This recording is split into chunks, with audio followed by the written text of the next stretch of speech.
ბიზნეს მედია საქართველო. წარმოგიდგენთ.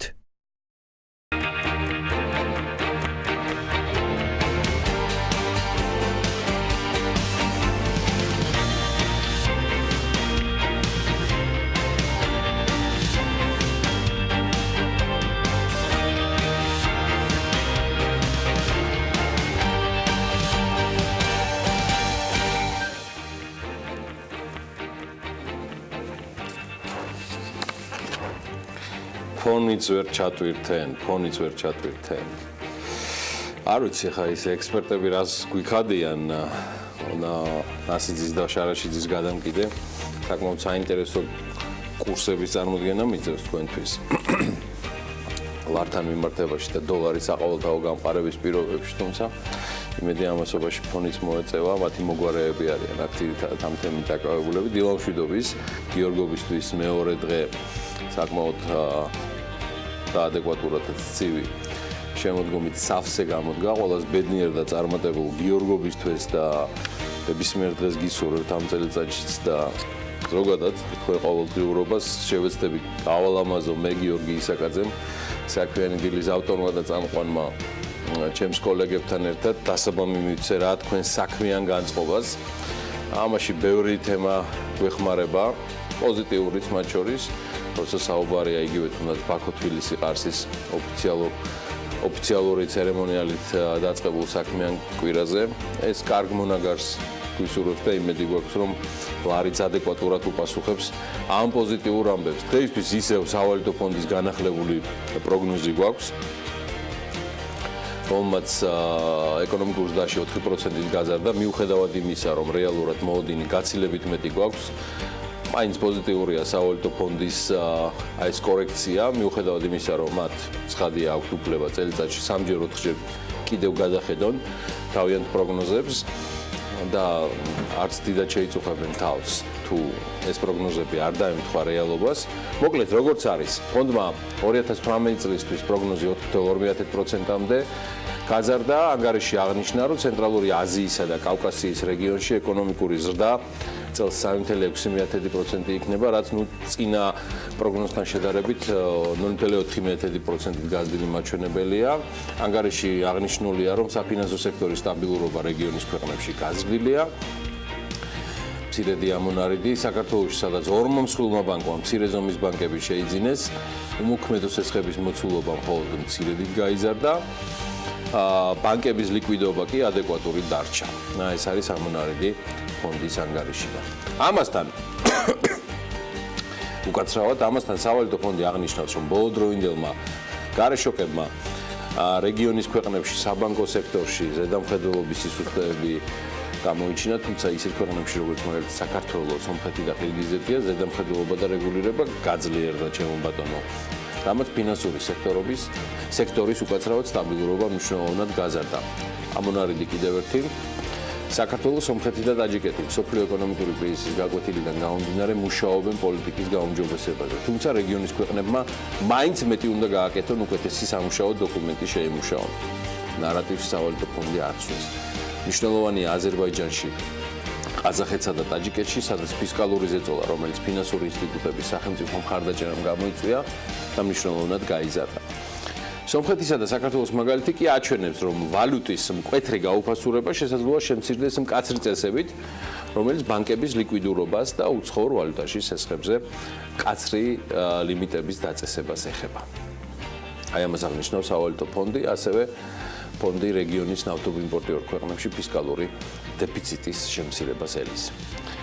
ფონდის ანგარიში აღნიშნულია, რომ საქართველოში ინფლაციის მაჩვენებელი გადასახადების ზრდის, კურსის გაუფასურების და სასაქონლო ფასების ზრდის პარალელურად გაიზარდა და ცენტრალური ბანკის სამიზნე 3%-იან და არა 4%-იან, როგორცაც ზოგჯერ მიგვითითებენ, ნიშნულს ის 2018 წლიდან კვლავ დაუბრუნდება.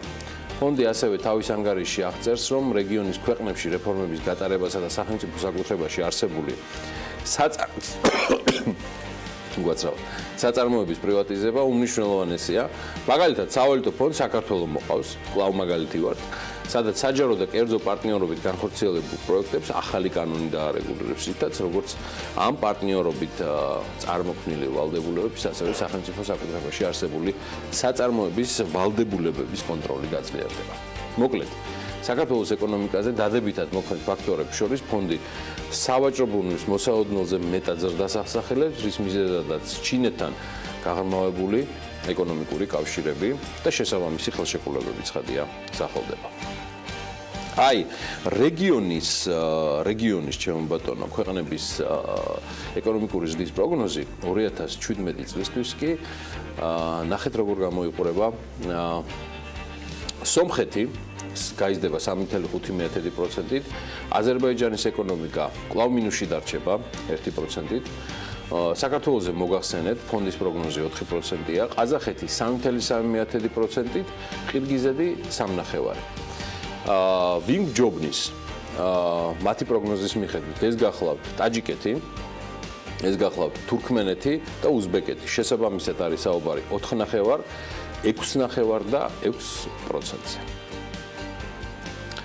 იმედია საერთაშორისო სავალუტო ფონდის პროგნოზს ვაჯობებთ და თან ბევრითად წელსაც და მომავალშიც მით უმეტეს დიდად არ ინერვიულებენ თუ გადახედავენ პოზიტივისკენ ამ პარამეტრებს და ზოგადად თავის პესიმისტურ მიდგომებს. საქართველოს და ეკონომიკაში კი მნიშვნელოვან ადგილს ბოლო წლებია ტურიზმი საკმაოდ მზარდად და მკვეთრად იკავებს. და ამის მიზეზი გახლავთ ის, რომ ბოლო წლების განმავლობაში საქართველოში ტურისტების რაოდენობა ზრდის ტენდენციით ხასიათდება. ნახეთ როგორი გრაფიკი მივუციათ ჩვენს ტექნიკურ გუნდს.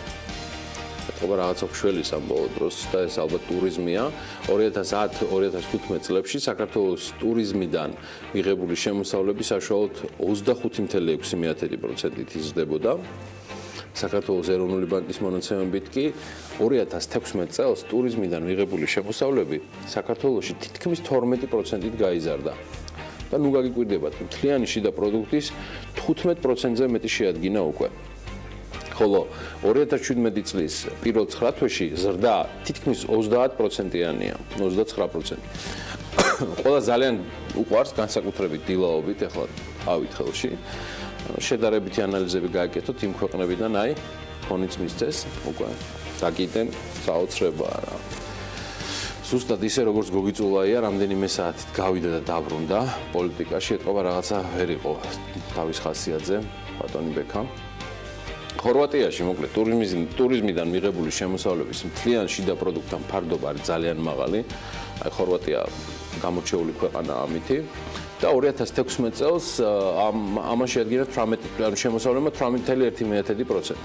მონტენეგროში ასევე გამორჩეული ადგილმდებარეობა ტურიზმისთვის ის უმთავრესი წყარო არის ადგილობრივი ეკონომიკის. ტურისტული შემოსავლების ფარდობა მთლიან შიდა პროდუქტთან 2016 წელს თითქმის 24% იყო. ტურისტული შემოსავლების ზრდის ტენდენცია ასევე არის დაფიქსირებული ისლანდიაში. სადაც 2015 და 16 წლებში შემოსავლების ფარდობა GDP-სთან 12.7% და 10.6%-ს გაუტოვდა. ევროკავშირის წევრ ქვეყნებში კი ტურიზმიდან მიღებული შემოსავლების მთლიან შიდა პროდუქტთან ფარდობა შედარებით დაბალია, მიუხედავად ტურიზმიდან მიღებული შემოსავლების ზრდისთან, ეკონომიკის განვითარებასთან ერთად მისი წილი მთლიან შიდა პროდუქტში მცირდება, მაგალითად ტურისტულ ქვეყნებს შორის ტურიზმიდან მიღებული შემოსავლების თანაფარდობა GDP-სთან ყველაზე მაღალი 33%, კვიპროსში 2000 წელს დაფიქსირდა, თუმცა ეს შემდგომის პერიოდი ეს მაჩვენებელი საგრძნობლად შემცირდა და იგივე 2016 წელს 13%-მდე ჩამოვიდა. კვიპროსის მსგავსად ტურიზმიდან მიღებული შემოსავლების ფარდობა მაღალი იყო იგივე მალტაში, სადაც 2000 წელს იყო თითქმის 30%. 2016 წელს ეს მაჩვენებელი განახევდა 15.5%-მდე შემცირდა. საბერძნეთი ალბათ ხსმენიათ, ბევრს პირადადაც გინახავთ არაჩვეულებრივი ადგილები და მოგინახულებიათ. ხშირ მოგზაურობას გისურვებთ ყველას, მაგრამ ტურიზმიდან მიღებული შემოსავლების ფარდობა მთლიან შიდა პროდუქტთან შედარებით გაზრდილია, მაგრამ 8.6%-ის ფარგლებშია. ჩეხეთში ეს მაჩვენებელი 6.9%-ზე კორექტირდება. მოკლედ ეროვნული ბანკის ინფორმაციით არსებული ზრდის ტემპის გათვალისწინებით შესაძლებელია, რომ წელს საქართველოში ხორვატიის მსგავსად ტურიზმიდან მიღებული შემოსავლების ფარდობა მთლიან შიდა პროდუქტთან მიმართებაში, თუ ეს დინამიკა იქნება შენარჩუნებული, 18%-ს მიუახლოვდეს. აქვე ამონარიდი სხვა ქვეყნების გამოცდილება მიუთითებს, რომ ტურისტული შემოსავლების მაღალი ზრდა მომდევნო წლებშიც მოსაოდნელია, რომ შენარჩუნდეს, თუ დავუშვებთ, რომ საქართველოში ტურიზმიდან მიღებული შემოსავლების ფარდობა მთლიან შიდა პროდუქტთან, აი მსგავსად მონტენეგროსი 25%-მდე გაიზარდება 2020 წლისთვის. ეს კი ნიშნავს, რომ ტურისტული შემოსავლები წლიურად საშუალოდ 20%-ით უნდა იზრდებოდეს შემდეგი 3 წლის განმავლობაში. და დაშვებისას, რომ პროცესის მსგავსად საქართველოში ტურიზმიდან მიღებული შემოსავლების ფარდობა 35%-მდე გაიზრდება 2022 წლისთვის, ეს ნიშნავს, რომ ტურისტული შემოსავლები წლიურად 23%-ით უნდა იზრდებოდეს მთელი შემდეგი 5 წლის განმავლობაში. აი ამას ესე მარდად და გასაგებად განმარტავენ ეროვნულ ბანკში. ნუ ცხადია, მხოლოდ ტურიზმი ვერ მიშველის. ბევრი მიმართულებით გვჭირდება წარმატება და წარმატების მაგალითები ბევრი უნდა გქონდეს. იქნება ოდესმე და მალეც Forbes-ის მილიარდერთა სიაში ქართველების მომრავლდნენ. ქართველები Forbes-ის სიაში და საქართველოს მდიდარი ადამიანებით ან საქართველოს მდიდრებით მდიდარი ქვეყნების რეიტინგში, მე მგონი, კარგი სურვილია დილიდან მიუხედავად იმისა, რომ მომრავლებულია ამ ბოლო პერიოდში განსაკუთრებული სიყვარული მდიდრებთან დაკავშირებით. მე დავიხმარებ ხოლმე უკვე ჩემს პროლოგში ანალაპიაშვილს, რომელიც სრულად იყო ჩართული ამ ყველაფრის მომზადებაში. მადლობა მას და დილამშვიდობის ანა. დილამშვიდობის გიორგი. კარგი რეიტინგის პრინციპში წინაპირობა იყო ბევრი მდიდარი ერთ ქვეყანაში და სწორედ ამას დავუთვლით ახლა. გასული წლის ბოლოს მსოფლიოში 1.542 მილიარდერი იყო, რომელთა საერთო რაოდენობაც 6 ტრილიონს აღემატებოდა. UBS-ის და PwC-ის კვლევების მიხედვით წინა წელთან შედარებით მსოფლიოში მილიარდერების ქონება იყო დაახლოებით 9 ტრილიონი დოლარით გაზრდილი და სხვათა შორის მთელი ისტორიის განმავლობაში პირველად აზიაში უფრო მეტი მილიარდერია, ვიდრე ამერიკის შეერთებულ შტატებში. ბატონო, ევროპაში ახლა ამ წუთში 342 მილიარდერი ცხოვრობს, ამერიკის შეერთებულ შტატებში 563, აზიაში კი მილიარდერების რაოდენობა ზუსტად რაც ანამ შესავალი გააკეთა 627-ია. მიუხედავად ამისა, ამერიკელი მილიარდერები აზიელებზე ჯერჯერობით მდიდრები არიან და ჯამში მათი ქონება 3 ტრილიონს უახლოვდება, უფრო ზუსტად კი 2.8 ტრილიონ დოლარს, რაც წლიურად დაახლოებით 9 ტრილიონი დოლარით გაზრდილი მაჩვენებელია. აი გასულ წელს ჩინეთმა 67 ახალი მილიარდერი შეიძინა, ხოლო ინდოეთმა 16. აი ქვეყნების მიხედვით რომ მივყვეთ, მაგალითად, მსოფლიოს 10 ყველაზე მეტი მილიარდერი გამორჩეული ქვეყნების ათეული ასეთი არის. შვეიცარიაში ცხოვრობს 35 მილიარდერი, საფრანგეთში 39, იტალიაში 42, გაერთიანებულ სამეფოში 55, ჰონკონგში 69, რუსეთში 96, ინდოეთში 100, გერმანიაში 117, ჩინეთში 318 და ამერიკის შეერთებულ შტატებში 563. თუმცა კონტინენტების მიხედვით, როგორც აღნიშნეთ, ცოტა სხვაგვარად ფერწერდება ყველაფერი და აზია ამ შემთხვევაში ლიდერობას ინარჩუნებს. ხო, Forbes-ი რეიტინგებით ამჯერადაც გვანებივრებს, მზარდ შემოსავლებთან ერთად Forbes-ში ქველმოქმედებაში არ დაივიწყა ლიდერები, Charities Aid Foundation. მსოფლიოს ყველაზე ქველმოქმედი ქვეყნების ყოველწლიურ რეიტინგს აქვეყნებს. რეიტინგი 3 ძირითადი კრიტერიუმისგან შედგება: უცხო ადამიანის დახმარება, საქველმოქმედო ორგანიზაციაში თანხის გადარიცხვა, მოხალისედ მუშაობა. ამ წლის რეიტინგში 139 ქვეყნის მონაცემია გაანალიზებული, მობილიზებული და რეიტინგში პირველ ადგილს მიანმარი იკავებს. ქვეყნის სარეიტინგო ქულა 65-ია და მისი მოსახლეობის ყველაზე დიდი ნაწილი მონაწილეობს ქველმოქმედებისთვის საჭირო სამთავე კრიტერიუმში. აი მეორე და მესამე ადგილზე კი ინდონეზია და კენია. ამერიკის შეერთებული შტატები რეიტინგში მხოლოდ მეხუთე ადგილს იკავებს, ხოლო კანადა მე-7-ეს. გასულ წელს მსოფლიოს 80 ქვეყანაში უცხო ადამიანის დახმარების მაჩვენებელი არის შემცირებული და ქვეყნების უმეტესობა აზიასა და დასავლეთ ევროპაში მდებარეობს. შესაძლოა ბევრს აღიზიანებს კიდეც და ბევრსაც უბრალოდ თვალში მოხვედრია ის ბევრი ყუთები, რომელიც შესაძლოა იმიჯისათვის არც ისე კარგად და პოზიტიურად ჩაითვალოს მათ შორის აეროპორტში, როდესაც შესაწირებს ითხოვენ სხვადასხვა მიმართულებით და ესეც გარკვეულწილად ქველმოქმედებაა. თუმცა აი ამ ყველაფრის გათვალისწინებით და იმ რეალობის მიუხედავად, რომელიც ქვეყანაში არსებობს, საქართველო ამ რეიტინგში 135 ადგილს იკავებს. 122 ადგილზე კი სომხეთია, 126-ზე აზერბაიჯანი მოხვდა, თურქეთი და რუსეთი 124-ზე არიან. უცხო ადამიანის დახმარების კრიტერიუმში საქართველოს 38 ქულით 113 ადგილი უკავია. საქველმოქმედო ორგანიზაციისათვის თანხის გადარიცხვის კრიტერიუმში კი 137 პოზიციაზე ვართ, მოსახლეობის აქტიურობის კრიტერიუმში კი 124-ზე. მოკლედ რეიტინგი გალაპის გამოკითხვის შედეგებზეა ჩამოკიდებული და დამოკიდებულიც. გამოკითხვაში მონაწილეობა ყველაზე მეტმა ადამიანმა ჩინეთში მიიღო. სრულად არ მიკვირს 4373 ჩინელი მონაწილეობდა, ხოლო პატარა ზომის ქვეყნებში გამოკითხვაში მონაწილეობა 500-მდე ადამიანმა მიიღო. ასე რომ ეს არის წყარო რეალურად ამ რეიტინგებისა, რომელიც ყოველთვის და განსაკუთრებულად რეიტინგულია ერთი მარტო იმ მიზეზის გამო, Forbes-ის რეიტინგებს გულისხმობ, რომ ყოველთვის მას ახლავს მეთოდოლოგია და იგი არის განსაკუთრებულად გამჭირვარი. კარგი, ეს არ არის ერთადერთი ხალბატონი მოდაბატონებო, რასაც თქვენ დღევანდელ საქმიან დილაში ნახავთ.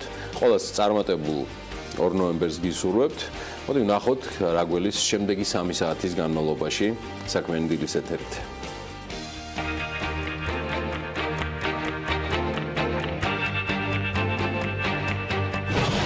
ნოემბერს საქმიანად ბიზნეს მედია საქართველოს გუნდის წევრებთან ერთად იწყებენ გელა გვაშილავა ფონდი პარტნიორობა საგზაო უსაფრთხოების დამფუძნებელი და გაეროს ექსპერტი. თამარ ზამთარაძე ბიას მარკეტინგის სამსახურის უფროსი. ბექა ბაციკაძის და ზაზა აბაშიძის სტუმარი ნიკოლოზ ჟღარკავა ფეხბურთის ფედერაციის ვიცე-პრეზიდენტი იქნება. მასპინძლობთ მიხეილ კორძახიას, საქართველოს დამსაქმებელთა ასოციაციის ვიცე-პრეზიდენტს. ვიკა ბერუაშვილს თეგეტა მოტორსის ადამიანური რესურსების მართვის დეპარტამენტის ხელმძღვანელს და თეგეტა მოტორსის პროფესიული ტრენინგების კოორდინატორს ალექს ჩიბარაშვილს. ვიკა ქარდავა პროფეტი ჯორჯიაჯის დამფუძნებელი და მმართველი თია ლომინაძეს თბილისი გარდენსის მარკეტინგის დირექტორს უმასპინძლებს. დილა უნდა იყოს საქმიანი და რა თქმა უნდა ტევე პირველზე.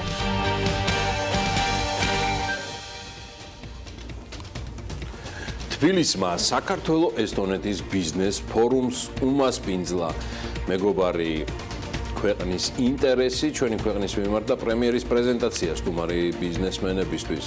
რა შესთავაზა გიორგი კვირიკაშვილმა პოტენციურ ინვესტორებს?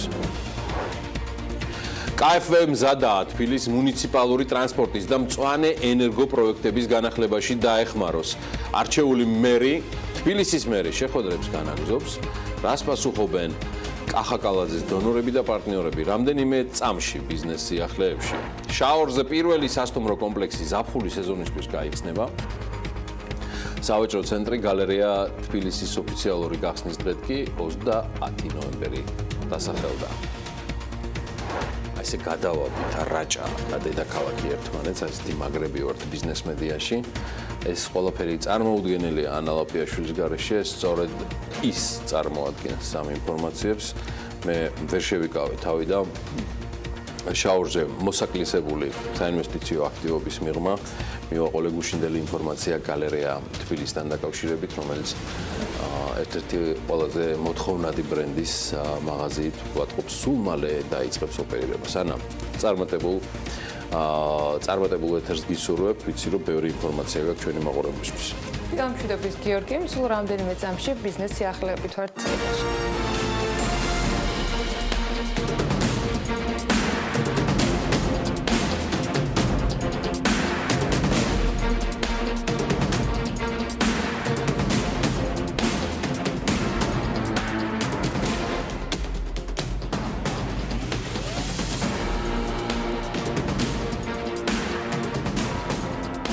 28 მარტიდან 20 ოქტომბრამდე პერიოდში ევროკავშირის შენგენის ზონაში უვიზო მიმოსვლით საქართველოს 161,885 მოქალაქე მისარგებლა, საიდანაც უვიზო მიმოსვლისათვის გათვალისწინებული 90 დღიანი ვადა სავარაუდოდ წინასწარ ინფორმაციით 9,875 მოქალაქემ დაარღვია. სტატისტიკურად დამრღვევთა რაოდენობა 6%-ს მცირედით აჭარბებს. ოფიციალურ უწყებებისათვის უცნობია 9,875 მოქალაქიდან რამდენი დარჩა შენგენის ზონაში და რამდენი გადავიდა მესამე ქვეყანაში უვიზო რეჟიმის წესების დაცვით. მონაცემები უვიზო რეჟიმის ამოქმედებიდან, ანუ 2017 წლის 28 მარტიდან ამავე წლის 20 ოქტომბრამდე პერიოდს მოიცავს. უვიზო რეჟიმის ამოქმედებიდან, ანუ ამავე პერიოდში 28 მარტიდან 20 ოქტომბრამდე პერიოდში შენგენის ზონაში უვიზო რეჟიმით 71 წელს გადაცილებულმა საქართველოს 1252 მოქალაქე მისარგებლა, მხოლოდ 7 წლამდე ასაკის კი მხოლოდ 4299 მოქალაქე იყო. ოფიციალური ინფორმაციით უვიზო რეჟიმით ისარგებლა 0-დან 7 წლამდე ასაკის 4299 მოქალაქემ, 8-დან 17 წლამდე ასაკის 8909 მოქალაქემ, 18-დან 25 წლამდე ასაკის კი 19489 მოქალაქე. 16-დან 30 წლამდე შუალედში ადამიანების რაოდენობა იყო 17752 და 41-დან 50 წლამდე ასაკის მოქალაქეების 18052 წარმომადგენელი იყო ევროპაში უვიზოდ. 51 და 60 წლამდე ასაკის კი 11839 და 61-დან 70 წლამდე ასაკის მოქალაქეების რაოდენობა კი შეადგენდა 5164-ს. სხვათაშორის სტატისტიკური მონაცემებით შენგენის ზონაში ვიზიტის მსურველთა ყველაზე დიდი რაოდენობა, თუ ამ რიცხვებს თვალს კარგად მიადევნებდით, 31-დან 40 წლამდე ასაკობრივ კატეგორიაშია. შენგენის ზონაში ამასაკის სულ საქართველოს 28597 მოქალაქე იმყოფებოდა. ამ მონაცემების თანახმად, სხვათაშორის უვიზო რეჟიმით 61747 ქალმა და 53587 მამაკაცმა ისარგებლა.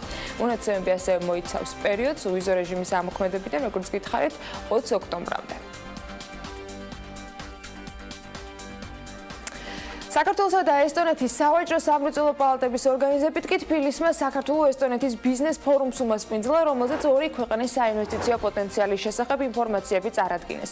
ესტონეთის ბიზნეს დელეგაციის ინტერესის საგანი იურიდიული კომპანიები, უძრავი ქონება, თავდაცვა, არქიტექტურა, მშენებლობა, ავეჯის წარმოება, კვების მრეწველობა, ტრანსპორტი, ლოჯისტიკა, ტურიზმი, ბიზნეს საკონსულტაციო სექტორი, ენერგეტიკა და თქვენ წარმოიდგინეთ ტელევიზია და გასართობი გადაცემებიც იყო. საქართველოს სავაჭრო სამრეწველო პალატის შეთავაზების საფუძველზე ბიზნეს ფორუმზე 100-ზე მეტი ქართული კომპანია იყო დარეგისტრირებული. გაიმართა ბიზნესის ორმხრივი შეხვედრებით, სადაც ქართულ კომპანიებს საშუალება ჰქონდათ პოტენციურ ბიზნეს პარტნიორებთან კომუნიკაცია დაემყარებინათ და მათთან საომავლო თანამშრომლობის პერსპექტივებზეც ემსჯელათ. ესტონეთის ბიზნეს დელეგაცია 34 წევრისგან შედგებოდა, რომლებიც მსხვილ ესტონურ კომპანიებს წარმოადგენდნენ. ბიზნეს ფორუმზე პრემიერ-მინისტრმა ქვეყნის შესაძლებლობები წარადგინა. ესტონელ ბიზნეს სექტორის მიმართვისას სტრატეგიულ სატრანსპორტო დერეფნების მოწყობაზე გაამახვილა გიორგი კვირიკაშვილმა ყურადღება, მათ შორის ღრმაწყლოვანი პორტის, საგზაო, სარკინიგზო, ოპტიკურ ბოჭკოვან ინფრასტრუქტურაზე. ბაქო-თბილისი-ყარსის რკინიგზის გახსნაც აღენიშნა, რომელიც შუა დერეფნის დატვირთვის მატარებელი იქნება ჩინეთ-ევროკავშირის სატრანსპორტო რუკაზე. პრემიერმა ესტონეთთან სავაჭრო აქტივობის ბოლო წლების სტატისტიკაც მოიხმარა, თქმა უნდა, და აღნიშნა, რომ 2015 წელს ესტონეთიდან პირდაპირ უცხოური ინვესტიციები 6-ჯერ, 16-ში 9-ჯერ, 17 წლის 9 თვეში კი 6%-ით არის მომატებული. KfW მზად არის თბილისის მუნიციპალური ტრანსპორტის და მწვანე ენერგოპროექტების განახლებაში დახმარება გაწიოს. მხარდაჭერაზე მზადყოფნა გერმანიის განვითარების ბანკის სამხრეთ კავკასიის რეგიონული ოფისის დირექტორმა კახა კალაძესთან შეხვედრისას დაადასტურა. კალაძესა და კლაუს ვეიგელის შეხვედრაზე თბილისში დაგეგმილი ის პროექტები იყო წარმოდგენილი, რომელთა განხორციელებასაც მომდევნო წლების განმავლობაში თბილისის მერიაში გამარჯვებული კანდიდატი აპირებს. KfW-ს წარმომადგენლები რამდენიმე მიმართულებით დაინტერესდნენ და ფინანსური დახმარებისთვის მზადყოფნაც დააფიქსირეს. მერობის კანდიდატმა შეხვედრის დასრულების შემდეგ მედიასთან ასევე აღნიშნა, რომ ორგანიზაცია მზად არის როგორც ავტობუსების განახლებისათვის გაიღოს დახმარება, ასევე მეტროს რეაბილიტაციისათვის. თელაში მონაცემთა გადაცემის ავტომატიზებული სისტემა დაინერგა. პროფესორ მიხეილ გვერწითელის იდეით განხორციელებული პროექტის წარმატებით გატესტვაზე პარლამენტის წევრმა რევაზ არველანძემ განაცხადა, ასევე პროექტის უპრეცედენტობასთან დაკავშირებით ისაუბრა. საქართველოს რეგიონში პირველი ამ მხრივ ამბობს ის, ახალი პლატფორმა დავალიანებისათვის აბონენტის გამორთვის ბრძანებას თავად გამოიმუშავებს, ასევე კადრების ჩარევის გარეშე, ანუ ადამიანების ჩარევის გარეშე პროგრამულად მიიღებს ჩართვის გადაწყვეტილებასაც. სისტემას მრიცხველების აღრიცხული ელექტროენერგიის იმპულსები ციფრულში გადაჰყავს. თელასის 9 მილიონი აბონენტის ახალი სისტემაზე სრულად გადასვლას რამდენიმე წელი დასჭირდება. ქართლის ქარის ელექტროსადგურმა ოქტომბრის თვეში 6.893.600 კილოვატ-საათი ელექტროენერგია გამოიმუშავა, რესურსის ათვისების პროცენტული მაჩვენებელი კი 47%-მდე იყო. ენერგეტიკის განვითარების ფონდის ცნობით, სადგურის მიერ ჩართვის დღიდან გამომუშავებული და მიწოდებული ელექტროენერგია 85 მილიონ კილოვატ-საათს შეადგენს. ისიც უნდა აღვნიშნოთ, რომ ენერგეტიკის სამინისტროს პროგნოზით ქარის ელექტროსადგურის გამომუშავება მოსავალნელზე მაღალი იქნება. 2017 წლის ელექტროენერგიის ბალანსის განახლებული ანგარიშის მიხედვით კი სამინისტრო წელს ქარის ენერგიიდან დაახლოებით 90 მილიონ კილოვატ-საათ ელექტროენერგიას ელის, ნაცვლად ივლისში ნავარაუდები 86.2 მილიონი კილოვატ-საათისა.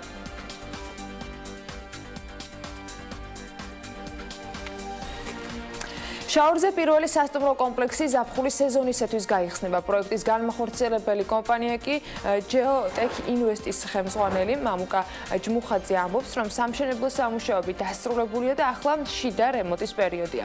ბიზნესმენი ობიექტის გახსნის გადავადების მიზეზებზეც საუბრობს და აღნიშნავს, რომ რთული კლიმატური პირობების გამო სასტუმროს ზამთრის სეზონზე გახსნას აზრი უბრალოდ არ აქვს, რადგან დამსვენებელი ნაკლებად ეყოლება.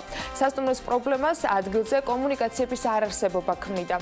როგორც ჯმუხაძე აღნიშნავს, ობიექტს გაზი არ აქვს, სახელმწიფოს მიერ მიყვანილი წყალი კი სასტუმროს სრულყოფილად მომარაგების საშუალებას არ იძლევა. მფლობელებს გაფართოების გეგმებიც აქვთ და გადაწყვეტეს, რომ წყალი საკუთარი სახსრებით მიიყვანონ. შაორის ტბასთან პირველი სასტუმრო კომპლექსი კი სახელმწიფო პროექტის უმასპინძლე საქართველოში ფარგლებში ხორციელდება. ისევ დედაქალაქს უბრუნდებით, სავაჭრო ცენტრი გალერეა თბილისი 2017 წლის 30 ნოემბერს გრანდიოზული ღონისძიებით გაიხსნება. მრავალფუნქციური სავაჭრო ცენტრი წარმოდგენილი იქნება ასამბლეს, საერთაშორისო და ადგილობრივი ბრენდის მაღაზიით, კინოთეატრით, ბოულინგ კლუბით, ბავშვთა გასართობი ცენტრით, საკვების ზონით, სუპერმარკეტი, გუდვილით და სხვადასხვა მომსახურების ობიექტით. მოკლედ, შენობაში ინტეგრირებულია გრიბოედოვის თეატრი, თავისუფალი თეატრი და მეტროსადგური თავისუფლების მოედანიც. როგორც უკვე ცნობილია, თბილისში გაიხსნება პოპულარული შვედური ბრენდის H&M-ის პირველი მაღაზიაც რეგიონში. სტრატეგიის შესაბამისად, პრეზენტაცია ცალკე ღონისძიების სახით 18 ნოემბერს გაიმართება. ნოემბერში მომხმარებელს ორი მნიშვნელოვანი ღონისძიება ელოდება გალერეა თბილისში. ამის შესახებ განცხადება კი თავად გალერეა თბილისის დირექტორმა ნიკა ცინცაძემ გაავრცელა. Vuelingis aviakompania MyWair Airlines-მა ოპერირებას მომავალი წლიდან დაწყებასთან დაკავშირებით განცხადება გააკეთა. Aviakompaniამ საქართველოს საჰაერო ხომალდების სახელმწიფო რეესტრში უკვე დაარეგისტრირა 2007 წელს გამოშვებული 2 ბოინგი, შედეგად სერტიფიცირების პროცესიც განახლდა, რაც 2-3 თვეში უნდა დასრულდეს. ჩინური ინვესტიციით ადგილობრივი ავიაკომპანიის საქმიანობის დაწყება, რაც 2016 წლის მაისში დაანონსდა, მოძველებულმა ფლოტმა შეაფერხა. საჰაერო ხომალდების სახელმწიფო რეესტრში კი ამ დროისათვის 63 მცირე და დიდი ხომალდია დარეგისტრირებული. ავიაცია ზამთრის პერიოდზე გადავიდა, რომელიც როგორც წესი ოქტომბრის ბოლო კვირიდან იწყება და მთავრდება ხოლმე მომავალი წლის მარტის ბოლო შაბათს. სამოქალაქო ავიაციის სააგენტოს ხელმძღვანელი კი განმარტავს, რომ ზამთრის პერიოდში საქართველოს აეროპორტებიდან საშუალოდ კვირაში შესრულდება 318 რეისი. ეს იმ ფონზე, როდესაც გასულ წელს საშუალოდ 247 რეისი სრულდებოდა. შესაბამისად, ზრდა ამ ნაწილში დაახლოებით 29%-იანია.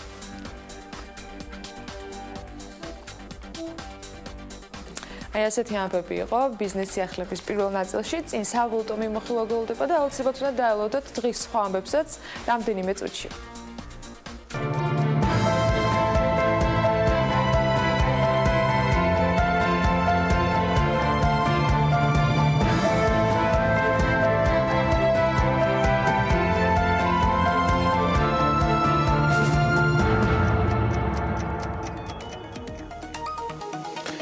ნავსი გატყდა, ლარი ცოტა მომჯობინდა და დოლარს შეება, რომელიც მყარდება ყველა მიმართულებით. 1 დოლარის ფასი 2 ლარი და 61 თეთრია.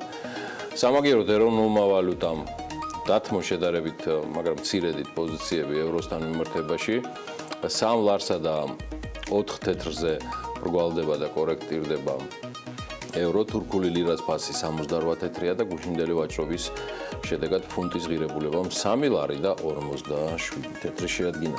ვერ გეტყვით რამდენად უშველა განცხადებებმა ლარი დოლარის წყვილს, რომელიც ბოლო დღეების განმავლობაში გაკეთდა, ჩვენმა შეგონებამ ნამდვილად მისცა შესაბამისი იმპულსები, თუმცა ეკონომიკის მინისტრმა საჯარო კომენტარში აღნიშნა, რომ ბოლო დღეებში ლარის გაუფასურების მიზეზი ასევე მოლოდინები იყო. ამჯერად მინისტრმა პრესკონფერენციაზე ჟურნალისტებს განუცხადა, რომ ფუნდამენტური მაკროეკონომიკური ფაქტორები პოზიტიურია, გახარიას თქმით, მას ესმის, რომ ლარის კურსის მერყეობა პირდაპირ არ არის დამოკიდებული მოქალაქეების შემოსავლებთან, მაგრამ ციტირებ, ასევე უნდა ვთქვათ ის მომენტი, რომ ლარის კურსი ბოლო წლებში სტაბილურად გარკვეული დროის შემდეგ მყარდება.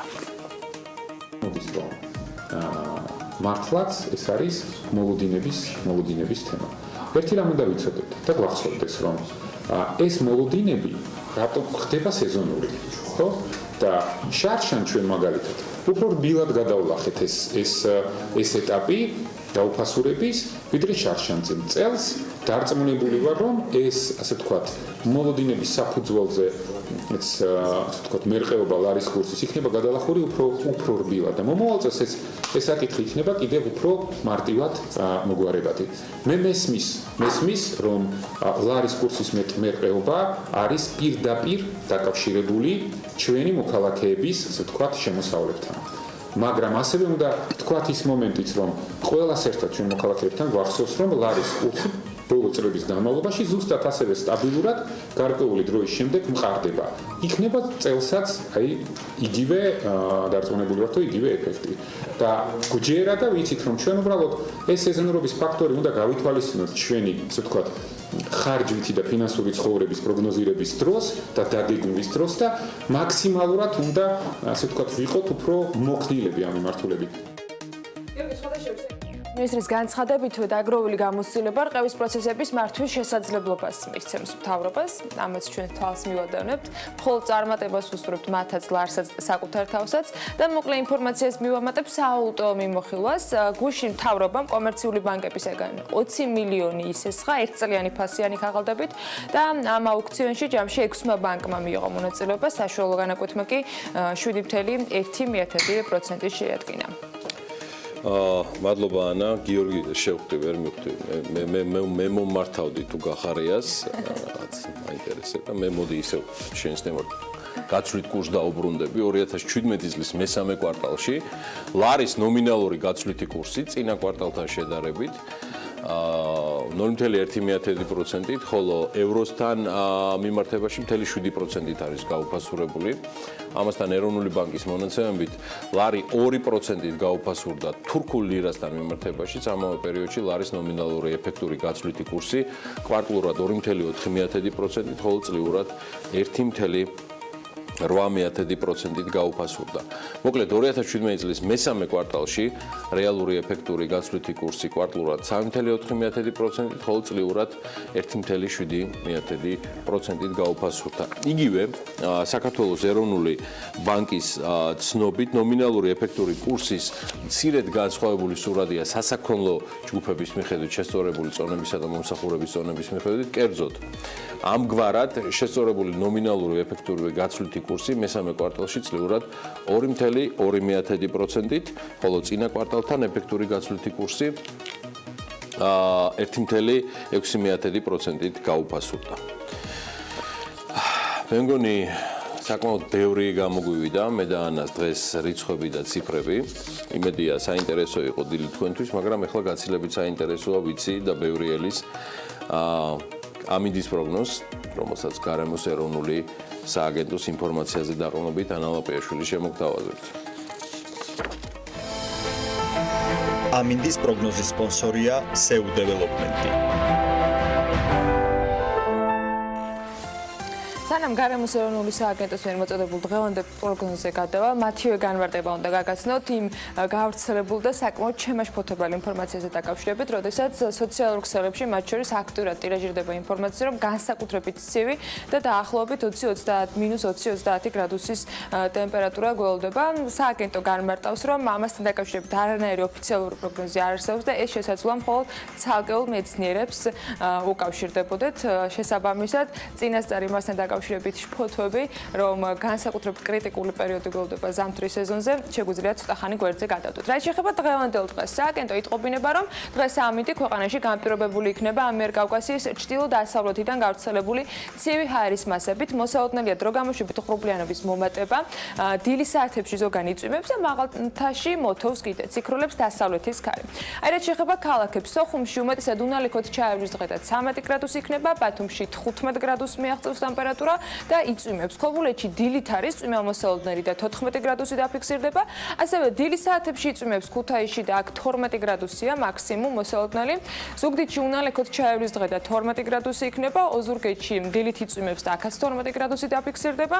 ონშიც მხოლოდ დილის საათებშია ნალექი ნავარაუდები, თუმცა აქ მხოლოდ 7 გრადუსი დაფიქსირდება დღის განმავლობაში.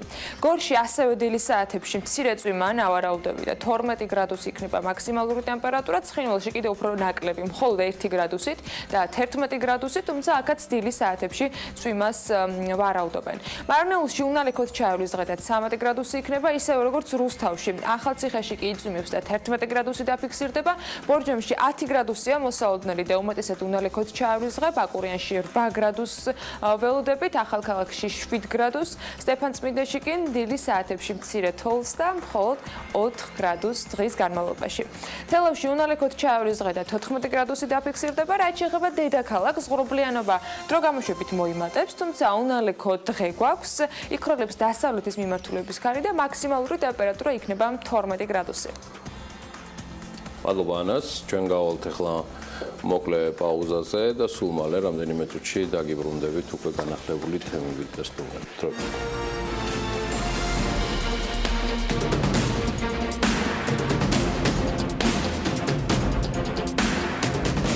2018 წლის 1 იანვრიდან ტექდათვალიერების სავალდებულობა ამუშავდება. პროექტის მიხედვით ტექდათვალიერების აუცილებელს პირველი ეტაპი დიდი მოცულობის ძრავიანი მანქანები დაექვემდებარებიან. საშუალო და მცირე ძრავიან მანქანებზე კი ტექდათვალიერების ვალდებულება ეტაპობრივად გავრცელდება.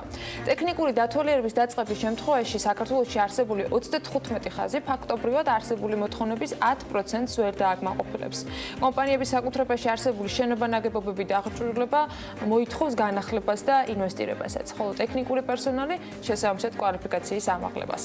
ასეა და ერთ-ერთ მთავარ გამოწვევას მაინც ტექნიკური პერსონალის კვალიფიკაციის საკითხი წარმოადგენს, როგორც შვეიცარიული კომპანიის მიერ მომზადებულ ანგარიშია ნათქვამი. საქართველოში უნდა შეიქმნას შესაბამისი ტრეინინგ ცენტრები, სადაც მოხდება აღნიშნული პერსონალის მომზადება. დღეს საქართველოში ასეთი ტიპის დაწესებულება არ არსებობს. მრავალმხრივი გამოწვევების მიუხედავად ტექდათვალიერება ის გარდაუვალი საჭიროება, რომელიც ჩვენი სიცოცხლის და ჯანმრთელობის უსაფრთხოებისთვის არის აუცილებელი. ვინ თუ არა, დილა კვაშილავა, ფონდი პარტნიორობა საგზაო უსაფრთხოების დამფუძნებელი და ასევე გაეროს ექსპერტი არის ჩვენთან ერთად. პრინციპში ჩვენი შეცდომა არის, რომ დიანა ტრაპაიძის გუშინდელი ეთერის შემდეგ აღარც უნდა გაგვეშვა და პარემ დარჩენილიყო ჩვენთან ერთად, ესე ადრიანადაც აღარ მოუწევდა. თუმცა თემების მრავალფეროვნება გქაშკარა. მოამზადებდა ეთერს ჩვენთან ერთად, რადგან გუშინ ძალიან საინტერესო საუბარი შედგა მისი და დიანა ტრაპაიძის, თუმცა დღეს უკვე ჩვენ საუბრობთ არა ჭკვიან კამერებზე, შეიძლება ამასაც შევეხოთ, თუმცა მთავარი თემა იქნება ტექნიკური დათვალიერებები.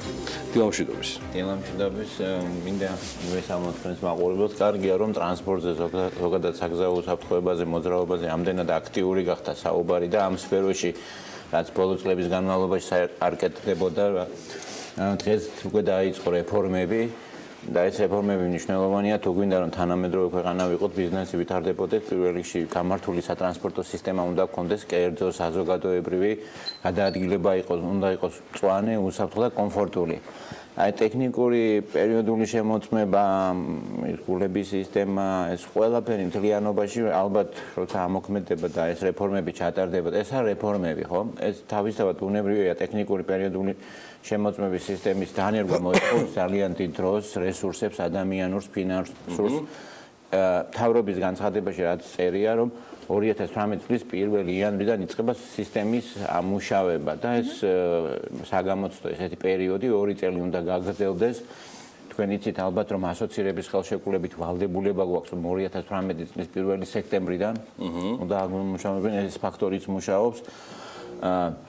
როგორც იმ პირველად დოკუმენტში ჩანს, რომელიც შვეიცარიულმა კომპანიამ გამოაქვეყნა, პირველად მოთხოვნები, რაც წაყენებული იქნება ტექნიკური ცენტრების მიმართ, პერსონალის მიმართ და ეხლა უნდა გამოქვეყნდეს ავტომანქანების მიმართ, არ იქნება ძალიან მაღალი პირველ ეტაპზე, იგივე გამონაბოლქთან დაკავშირებითაც იქნება მაღალი ზღვარი ევროპულ და სხვა ქვეყნებთან შედარებით, მაგალითად საუბარია 0.8 ან 1%-ზე CO-ზე. ყველაზე მთავარი ის არის, რომ ჩვენ დღეს ფაქტიურად არ აქვს პერიოდული ტექნიკური ინსპექტორების სისტემა. აი იგივე ის ავტომობილები, ვისაც ეხება სათვირთო და სამგზავრო, გადიან თუ არ გადიან და რატო? მაგალითად, ჯარიმა თუ არა გაქვს ესე იგი ფირნიში და არა გაქვს გავლილი შემოწმება არის აქვეა 10 ლარი და თვითონ გავლაღირს 60 ლარი. ანუ ამას უღირს იმერჯერადი ჯარიმის გადახდა. და ფაქტიურად არ არსებობს ეს სისტემა, იმიტომ რომ გელა და ამის გამო არიან კანონის ფარგლებში ეგრე გამოდის. იმიტომ რომ იხდი ჯარიმას ერთჯერადად იმ 10 ლარს, რომელიც გიკომპენსირებს ტექდათვალიერების 160 ლარიან. აი ესეთი სისტემა, აი ამ სისტემა ფაქტიურად, აი ცენტრებიც რატო არ არსებობს თქვენ რო აღნიშნეთ, ხო? საინტერესოა. მოთხოვნა არ არის შესაბამისად. ხო, აი მოთხოვნა არ არის. ის 36 ხაზიდან რეალობა უნდა ვთქვათ, აჰა 8-7 აკმაყოფილებს მოთხოვნებს, თუმცა ინვესტიციების ჩადება, ადამიანების ტრეინინგი არ არის ეს არაფერი საჭირო. ეტაპობრივად მივყვეთ. პირველ რიგში თვითონ ამ რეფორმის ამოქმედების პირველი ეტაპი შეეხება დიძრავიან მანქანებს. აი ამ სისტემის მიმართ თქვენი შენიშვნები ან დადებითი მხარეები, რამდენად შესაძლებელი იყო რეალურად, რომ ეს ტექდათვალიერების ნაწილი შეხებოდა ყველას და ძალიან მარტივად, თქვათ 6 თვეში რაღაცა 1 წელში აღმოგვიფრა. დავამატებ თქვენიც ნევართვით ბარემ რომ ერთ კითხვაში მოვაქციოთ, მე დამაკლდა ამბიციურობა და სითამამე ეკონომიკის სამინისტროს გაცხადებაში. მე მომწონს ის რომ მათ თქვეს რომ 1 იანვრიდან გარდაულად დაიწყება, ანუ ბიზნესი და მომხმარებელი ამისთვის მოემზადება, მაგრამ არ მომეწონა და ჩემთვის მიუღებელია, რომ ეს ხდება ეტაპობრივად, დაიწყეს მძიმე კი არა და მაღალი ძრავის კუბური მანქანების ინსპექტირებით და ეს არ შეეხება მთავარს, რაც ჩემი აზრით ყველაზე დიდ პრობლემას ქმნის დიდ ქალაქებში. ზოგადად მთელ საქართველოში. პირდაპირ ვთქვათ, პერიოდული ტექნიკური ინსპექტირების გადადება რატომ ხდებოდა, რომ ძირითადად ეს პოლიტიკოსების სხვების მოტივი იყო, რომ ადამიანებს არ აქვს ფული, მანქანების დიდი რაოდენობა გაჩერდება და აი სოციალური საკითხი და ეს თითქოს უკმაყოფილება საზოგადოებაში, იმიტომ რომ ეს იცით რომ ბევრი ადამიანი ამ სფეროშია, ტაქსის სფეროშია დასაქმებული. რეალობა ესეთია, მოდით. სადღაც 300,000 არის საბჭოთა პერიოდში გამოშვებული ავტომანქანა 20 წელზე ზემოთ 25-ის. შემდეგ მოდის დიდი მანქანები, რომლებსაც კატალიზატორი არ აქვს, სადღაც კიდევ 300,000 და რეალობა არის ისიც, რომ დღეს საქართველოში მართლა ის ტექნიკური ინსპექტორების ცენტრები, ხვალაც რომ ეს მანქანების გამართული რო იყოს, ხო? არ არსებობენ ის რაოდენობის ტექნიკური ინსპექტორების ცენტრები, პერსონალი, ვინც გაატარებს ამ მანქანებს საშუალო მოცულობას, ხო? და თავრობა ახლა ბუნებრივია, რომ იწყებს ამ რეფორმას, ალბათ ფიქრობს, რომ არ გავიჭედო, ხომ იგივე ადამიანები დაუშვათ ხვალ რო დაიწყოს, მივიდნენ სერვისებში და თავში ახსენეთ პოლიტიკურ ნება და აუცილებლად მაინც უნდა ვთქვა, რომ ეს 3 წელია მზადდება, ანუ მომზადების პერიოდი რომ ეს შედგეს თითქმის 3 წელია, მეტი თუ არა არის რომ აი ვემზადებით და რაღაცების წინასწარ გაკეთება ალბათ შესაძლებელი იყო ამ ნაწილში. აი ეს ძირითადი მესიჯი რაც იყო, რაც წინათვეს გაკეთდა, ეს იყო მესიჯი ბიზნესისთვის, რომ აი ესეთია თამაშის წესები, ესეთი ტექნიკური ცენტრები უნდა გქონდეთ, ესეთი პერსონალი უნდა გქონდეთ და ჩადეთ ინვესტიციები და ალბათ და ესეც იქნება იანვარში, თებერვალში გვეცოდინება რეალურად რამდენი ცენტრი იქნება. და იმიტომაც იწყება მაღალი ძრავებიდან მოცულობის, რომ იმ მაღალ მოცულობის ძრავებში ბევრს არ შეეხება, ბუნებრივია, იქნება ნომრების მიხედვით საშუალოდ ერთი ცენტრი გამართული ამბობენ წელიწადში 10,000 მანქანას ამოწმებს, მაგრამ ესეც რეალობაში შეიძლება 5 გახდეს, ხო, 6 გახდეს, ვერ შეძლოს მეტი შემოწმება და ჩაფიქრებულია, რომ 260-დან 300,000 ავტომანქანის პერიოდული ტექნიკური ინსპექტირება მოხდეს, რაც ცოტა ძნელი მეჩვენება ამ ეტაპზე საქართველოსთვის, რომელსაც ეს ინფრასტრუქტურა პლუს კადრები, რომლებიც არ არის. ყველაზე მთავარი პრობლემა. ინფრასტრუქტურა შეიძლება ააშენო, ეკვიპმენტი იყიდო, მაგრამ კადრები რომ ვინც იმუშავებს ან თანამედროვე ტექნოლოგიებთან, ამას მომზადება ჭირდება. აქ საუბარია, რატო გაუქმდა ტექნიკური ინსპექტირება, რომ კორუფცია არ იყოს, ხო? აქ საუბარია იმას, რომ ეს ყველაფერი უნდა ჩაწერილი იყოს ვიდეო ფაილზე. დაუშვათ მე გამიშთა რაღაც შენიშნა, ხომ? ჩემი მანქანის შემოწმების შედეგად. მთავრობა მაგაზე ამბობს, რომ ეს იქნება ერთიანი სოფტი, სადაც გატარდება. ინფორმაცია ხომ გათავისდეს ჯერო. გავიგე. მე ამ შემთხვევაში ხო და ეს სოფტი, ეს ყველაფერი არის პროცესი, ცენტრები, პერსონალი, რა ქვია. დრო კი ცოტაა. დრო ცოტა, მაგრამ გავიგე. ანუ მეორე არგუმენტი სოციალურის გარდა, კელა თქვენ ფიქრობთ, რომ არის ის, რომ რეალურად ქვეყანა მოუმზადებელია კადრების, ინფრასტრუქტურის და თუნდაც ჩასადები ინვესტიციების გამო. და ეს გასაკეთებელია და ეს თანდათანობით უნდა გააკეთდეს.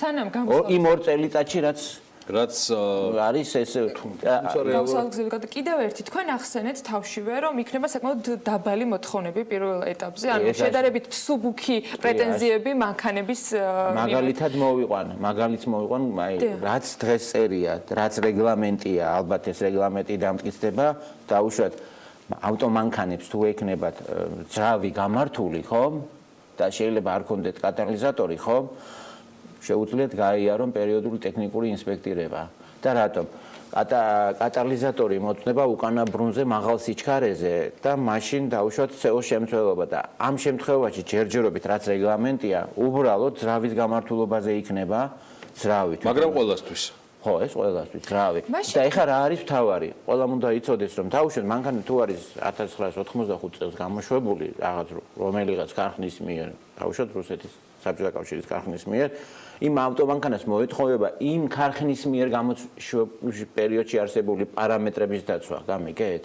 იმას არ მოეთხოვება, დაუშვათ 2000 ან სხვა წლებში.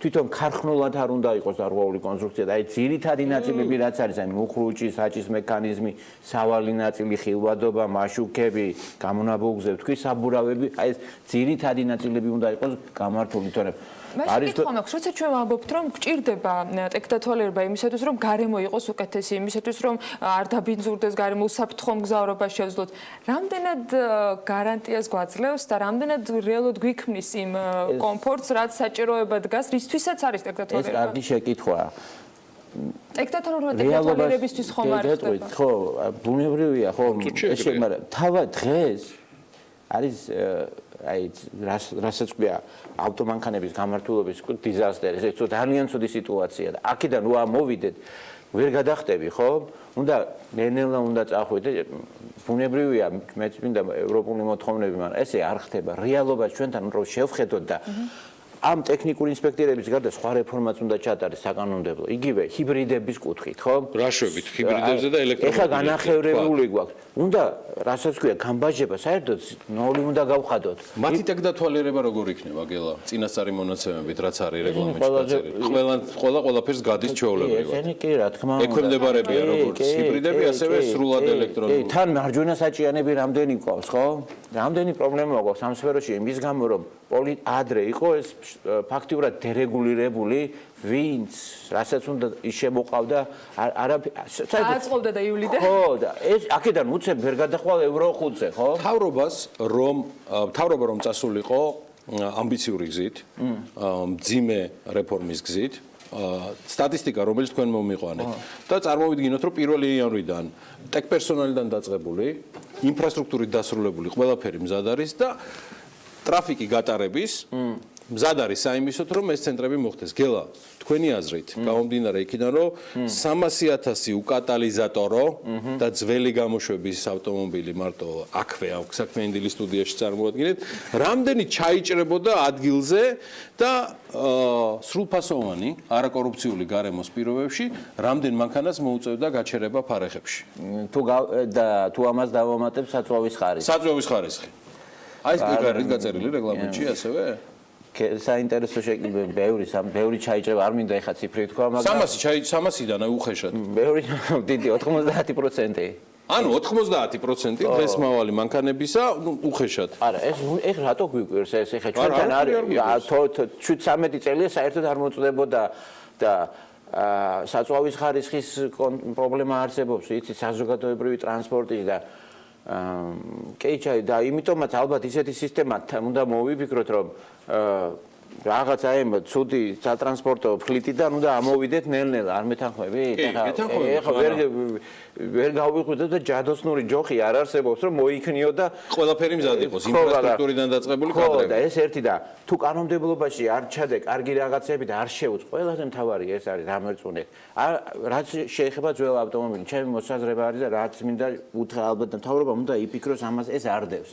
უტილიზაციის პროგრამა უნდა არსებობდეს ძველი ავტომობილების და თუ 25 წელზე ავტომობილია საერთოდ ბევრ ქვეყანაში არ უშვებენ, ან მთავრობა ფულს უხდის მფლობელს, ეს მინიმალური თანხაა და ჩვენთან ბევრი ესეთი რაოდენობა ავტომობილები და თუ ჩვენ გვინდა მართლა ჰაერი გამაუმჯობესოთ, რაღაც ჩავანაცვლოთ, ესე იგი ჰიბრიდები საერთოდ უნდა გავანთავისუფლოთ, ძველი ავტომანქანის მფლობელებს 25 წლის რაღაც კომპენსაცია ვაუჩერი უნდა მივცეთ, იმიტომ რომ მარტო შემოწმებით ეს არ ჩანაცვლდება. საკანონმდებლო ძველი ავტომობილების ფლიტის რაც შეიძლება ჩქარა ამოღება, ბუნებრივია, ვინ ძველ ავტომობილს გახმირების ნაწილი და შესაბამისად ის ავტომობილები, რომლებიც ვერ დააკმაყოფილებენ მოთხოვნებს, აი როგორ შეიძლება გაკონტროლდეს, რომ მათ არიან რეალურად, იმიტომ რომ ხა ფლობელისათვის რთულია, რომ კონტროლი ყველაზე მარტივია, იმიტომ რომ ეხლა რო შემოდის ჭკვიანი კამერები, იქ ნომერი იქნება და ნომერი რო ამოვარდება მძღოლის ხო ავტომანქანის იქიდან მოწდება, მაგრამ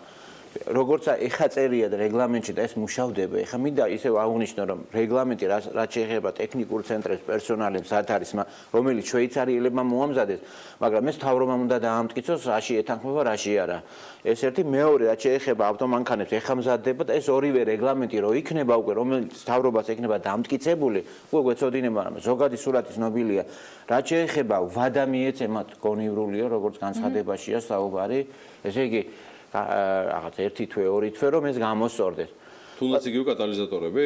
თუნდაც იგივე ისე კატალიზატორი შეიძლება ცოტა მეტი. ხო, როგორც აქ არის საუბარი. თავარი რა არის, რომ თავარი ის არის, რომ ეს არ უნდა იყოს როგორც იყო ძველად, რაღაც ფურცელზე, არ უნდა იყოს კორუფციული, ხომ?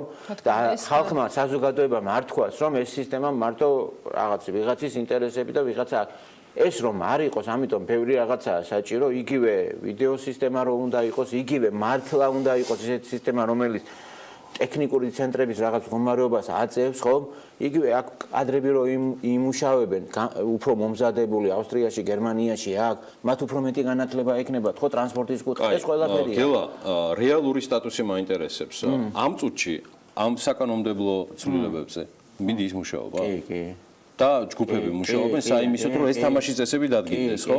საიდანაც დავინახავთ, რომ პირველი მოთხოვნა იქნება, ვთქვათ, კატალიზატორები. კი, რეგლამენტი, მთავრობა. და წელს ამას მიიღებს მთავრობა დაადგენს, ან დადგენილებით, ან შესაბამისი ცვლილებები პარლამენტში. აი, ერთი და ესე იგი, შვეიცარიაში როგორ არის პროცესი? შვეიცარიელებმა დაადეს ამ ტექნიკურ მოთხოვნა, ტექნიკური ცენტრების და პერსონალის მიმართ, ეხლა მთავრობა ამაზე დაღნობით გამოსცემს რეგლამენტს დამტკიცებული. ეხლა დაიდება ავტომანქანებისთვის. ხო, ავტომანქანების რა იქნება, ეს დამტკიცება და ეს იქნება. ანუ ამას საკანონმდებლო ცვლილებები არ დაჭირდება, მთავრობის დადგენილება ვალიდურია. ვალიდურია, რომელიც იქნება აი რეგლამენტი, როგორ საზოგადოებიდან, არასამთავრობო ორგანიზაციები, რომელიც მე მომაკალდა იგივე პეკინის გამზირის რეკონსტრუქციაზე მსჯელობისას. ამ მსჯელობაში ვინ არის ჩართული? ამ სფეროში სხვათა შორის ბოლო ერთი თვეა რაც ეს რეგლამენტი ჩამა, არის ჩართული ხალხი გუშინ წინაც იყო საერთაშორისო კონფერენცია, იქაც იყო საუბარი.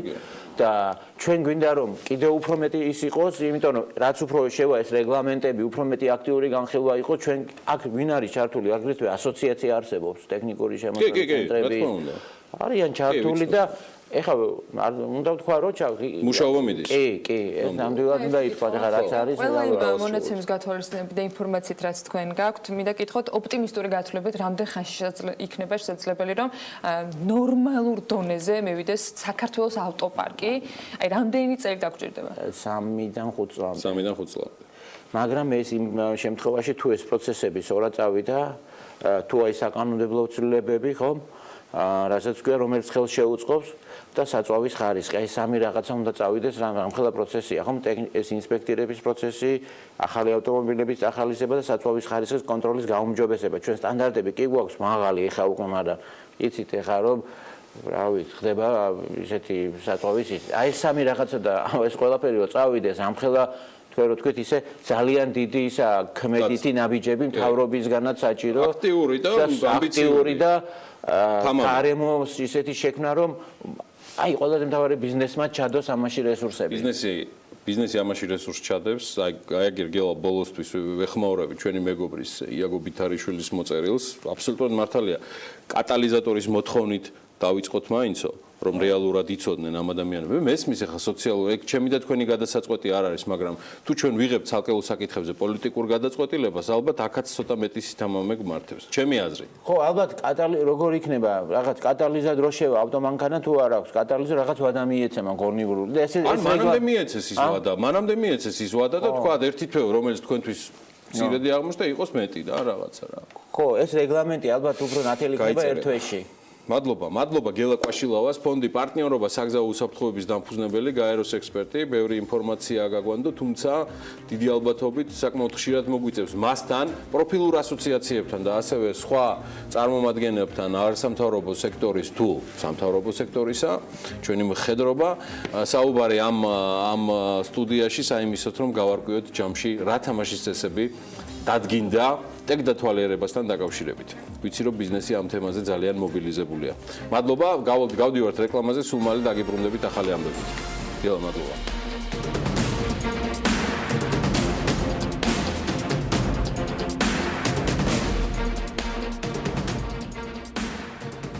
ეს 17 წლის პირველი 10 თვის ბიუჯეტის შესრულების პარამეტრები 12.1%-ით გაზრდილი საგადასახადო შემოსავლები და 2016-თან შედარებული გეგმა, რომელიც წელს 8.6%-იანი ზრდაზეა პროგნოზირებული.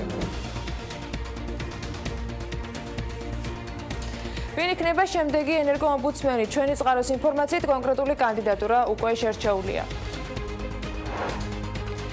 შრომის უსაფრთხოების სტანდარტები 50-მდე საწარმოში შემოწმდა, როგორია შედეგები და რა კრიტერიუმით ხელმძღვანელობს ჯანდაცვის სამინისტრო.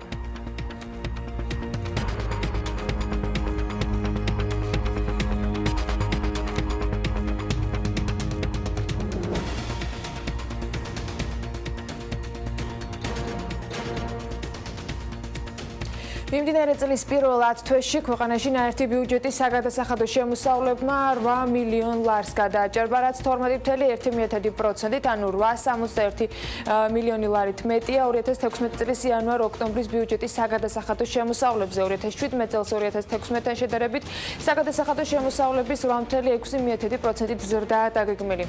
პროცენტულად ყველაზე მეტად აქციზიდან მიღებული შემოსავლებია გაზრდილი 32.8%-ით, მას მოჰყვება დამატებული ღირებულების გადასახდელი 24.3%-იანი პროგნოზით და 26.4%-ით არის შემცირებული მოგების გადასახადიდან მიღებული შემოსავალი, რადგან ამ წლიდან მხოლოდ განაწილებული მოგება იბეგრება. სხვა გადასახადების შემცირება კი ტექნიკური ხასიათის ცვლილებებით არის განპირობებული. გასულ წელს გარკვეული გადასახადები ჯერ სხვა გადასახადების მუხლში აისახებოდა და მერე ნაწილდებოდა, წელს კი პირდაპირ კონკრეტული გადასახადების მუხლში იწერება. თანხობრივად ყველაზე მეტად დღგ-საგან მიღებული შემოსავალი გაიზარდა 664 მილიონი ლარით. 2017 წელს ბიუჯეტის საგადასახადო შემოსავლებმა ჯამში 9.540 მილიონი ლარი უნდა შეადგინოს, რომლის 84%-იც ბიუჯეტში უკვე შესულია. 2018 წელს კი აჭარაში ტურიზმის განვითარებისათვის 9,764,800 ლარი დაიხარჯება. ტურიზმისა და კურორტების დეპარტამენტის 2018 წლის ბიუჯეტი შესაძლოა 32%-ით გაიზარდოს. შემდეგი წლის პრიორიტეტები კი აჭარაში მომსახურების ხარისხის გაუმჯობესება, მთიანი აჭარის ტურისტული პროდუქტები, რეგიონის ტურისტული განვითარების სტრატეგიული დოკუმენტის შექმნა და საერთაშორისო ბაზრებზე აჭარის რეკლამირება. 2018 წლისათვის რეგიონის სამიზნე ქვეყნებს დიდი ბრიტანეთი ემატება და ჯამში აჭარის პოპულარიზაცია და გეგმილი არის დიდ ბრიტანეთში, ისრაელში, უკრაინაში, ლიტვაში, პოლონეთში, ბელორუსიაში, რუსეთის ფედერაციაში, გერმანიაში, ესტონეთში, ლატვიაში, საუდის არაბეთში, გაერთიანებულ არაბთა საამიროებში, აზერბაიჯანში, სომხეთში, ყაზახეთსა და თურქეთში. ასევე შიდა ტურიზმის სტიმულირებისათვის იხარჯება 9 მილიონი ლარი. შემდეგი წლისათვის კი ძირითადი აქცენტი სატელევიზიო და ონლაინ რეკლამაზე გაკეთდება. საერთაშორისო პოპულარულ და რეიტინგულ ტელევიზიებში აჭარის რეკლამირებისათვის ბიუჯეტიდან დაახლოებით 1,845,000 ლარი, ხოლო ინტერნეტ რეკლამირებისათვის 1,940,000 ლარის დახარჯვა იგეგმება. როგორც ვივარაუდეთ და როგორც დაგვირდით, საპენსიო რეფორმა აქტიურობას კიდევ დიდხანს არ დაკარგავს. ამჯერად გიორგი გახარიას კომენტარი მოვისმინეთ კითხვაზე, რატომ გადაწყდა, რომ საპენსიო სისტემაში ჩართვა იყო სავალდებულო დასაქმებულისათვის 40 წლამდე. მისმა კი ასეთი კომენტარი გააკეთა. ეს მოდელი იყო არჩეული ყველა იმ რისკების გათვალისწინებით, რომელიც აქვს დღეს ჩვენ ქვეყანას, როგორც ეკონომიკურად, ასევე დემოგრაფიულად. რაც შეეხება 40 წლამდე, რატომ გახდა სავალდებულო? სავალდებულოების კომპონენტი, სავალდებულოების კომპონენტი დღეს მდგომარეობით ჩვენს პირობებში აუცილებელი იმისთვის, რომ გარკვეული მდგრადობა მთლიანად სისტემას, საპენსიო სისტემას შეენარჩუნებინა. ეს არის ძირითადი мотиваცია, რის გამოც იყო გადაწყვეტილება ესეთი მიღებული. შესაბამისად, ეს არის, ასე ვთქვათ, და რაც შეეხება ასაკობრივ აი ამ ზღვარს, იმიტომ რომ მისი უკვე ვთქვათ სოციალური დატვირთვა 40 წელს ზემოთ იქნებოდა ნაკლები. საქართველოს კანონი დაგროვებითი პენსიის შესახებ საკანონმდებლო მაცნეზე გამოქვეყნებულია კანონპროექტი პარლამენტს წლის ბოლომდე წარედგინება. რეფორმა კი 2018 წლის სექტემბრიდან უნდა ამოქმედდეს. CFC-ის საინვესტიციო ბანკის დირექტორი საქმის კურსის ეთერში ამბობს, რომ კანონპროექტი საუკეთესო გამოცდილებასა და პრაქტიკაზეა დაფუძნებული. ეს არის მეორე სვეტის საპენსიო დაზღვევა, რაც რას გულისხმობს, რომ პირველი სვეტი თუ ნულოვანი სვეტი უფრო სწორად არის სოციალური დაზღვევა, რომელიც ამჟამად არსებობს და ის ბაზისური გარანტია, რომელიც თითოეულ მოსახლეს გააჩნია ქვეყნის ფარგლებში და არსებობს კერძო საპენსიო დაზღვევა, რომელიც 99 წლიდან არის ოპერაციული საქართველოში და იმ სფეროში სწორედ იმიტომ, რომ ის არის ნებაყოფლობითი და ასევე მე ვიტყოდი იმიტომ, რომ საგადაცხადო სტიმულირება არ ახდათ თან იმ პერიოდში ამ საქმიანობას არ განვითარდა საკმარისად და ჩვენ ახლა ვეხებით მეორე სვეტის საპენსიო დაზღვევას, რომელიც როგორც წესი არის სავალდებულო განვითარებულ ქვეყნებში და გულისხმობს ესე ვთქვათ ადეკვატური ჩანაცვლების განაკვეთით პენსიის გაცემას მოქალაქეებზე იმ თანხებიდან, რომლებიც მათ თვითონ ჩადეს ამ სისტემაში, მაგრამ არა მხოლოდ მათ ჩადეს, არამედ დამატებით ჩადო სახელმწიფომ სუბსიდიის სახით და ასევე ჩადო დასაქმებულმა. ანუ ეს არის საჯარო ხასიათის, მაგრამ ასევე კერძო ხასიათის სტრუქტურა, რომელშიც მონაწილეობს დასაქმებულის თანხა და ასევე ემატება დამატებით დამსაქმებლის და სახელმწიფოს თანხა, მაგრამ რომ დაუბრუნდეთ რისკების თემას, რატომ ახსენე ეს სამი სვეტი, ეს მეორე სვეტი უფრო გავს მესამე სვეტს, მაგრამ არის სავალდებულო და საჯარო ხასიათის, მაგრამ რითი გავს მესამე სვეტს? იმით, რომ აუცილებელია ამ თანხების განთავსება კაპიტალის ბაზრებზე. და რატომ? იმიტომ, რომ ის განაკვეთი, რომლითაც მოხდება კონტრიბუციების განხორციელება, ანუ შენატანების განხორციელება ამ სქემაში, არის საკმაოდ დაბალი. ანუ 2% არის თითოეული მონაწილისგან, ანუ დამსაქმებლისგან, დასაქმებულისგან და სახელმწიფოსგან. ეს არის ძალიან დაბალი მაჩვენებელი, რომ შევადაროთ სხვა ქვეყნებში რა მოცულობით ხდება კონტრიბუციების მოხსნა, ესე ვთქვათ, კაფასებიდან. საქმის კურსის ინფორმაციით სახალხო დამცველის პოსტზე ენერგოომბუდსმენი სალომე ვარდიაშვილის კანდიდატურა განიხილება. საქმის კურსთან საუბარში ენერგოომბუდსმენი ამბობს, რომ ამასთან დაკავშირებით მასთან ოფიციალური საუბრები არ ყოფილა. სახალხო დამცველს უჯანანუაშვილს კი უფლებამოსილების ვადა დეკემბერში ეწურება. მიუხედავად იმისა, რომ სახალხო დამცველის შესახებ კანონით შესაძლებელია ომბუდსმენის თანამდებობაზე ერთი და იმავე პირი ორჯერ აირჩიოს, სავარაუდოდ მართველი გუნდი მის კანდიდატურას აღარ წარადგენს.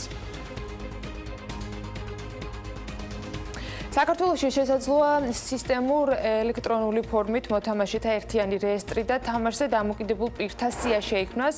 ამის შესახებ ლატარიების აზარტული და მომგებიანი თამაშების მოწყობის შესახებ შემუშავებულ კანონპროექტში აღნიშნული.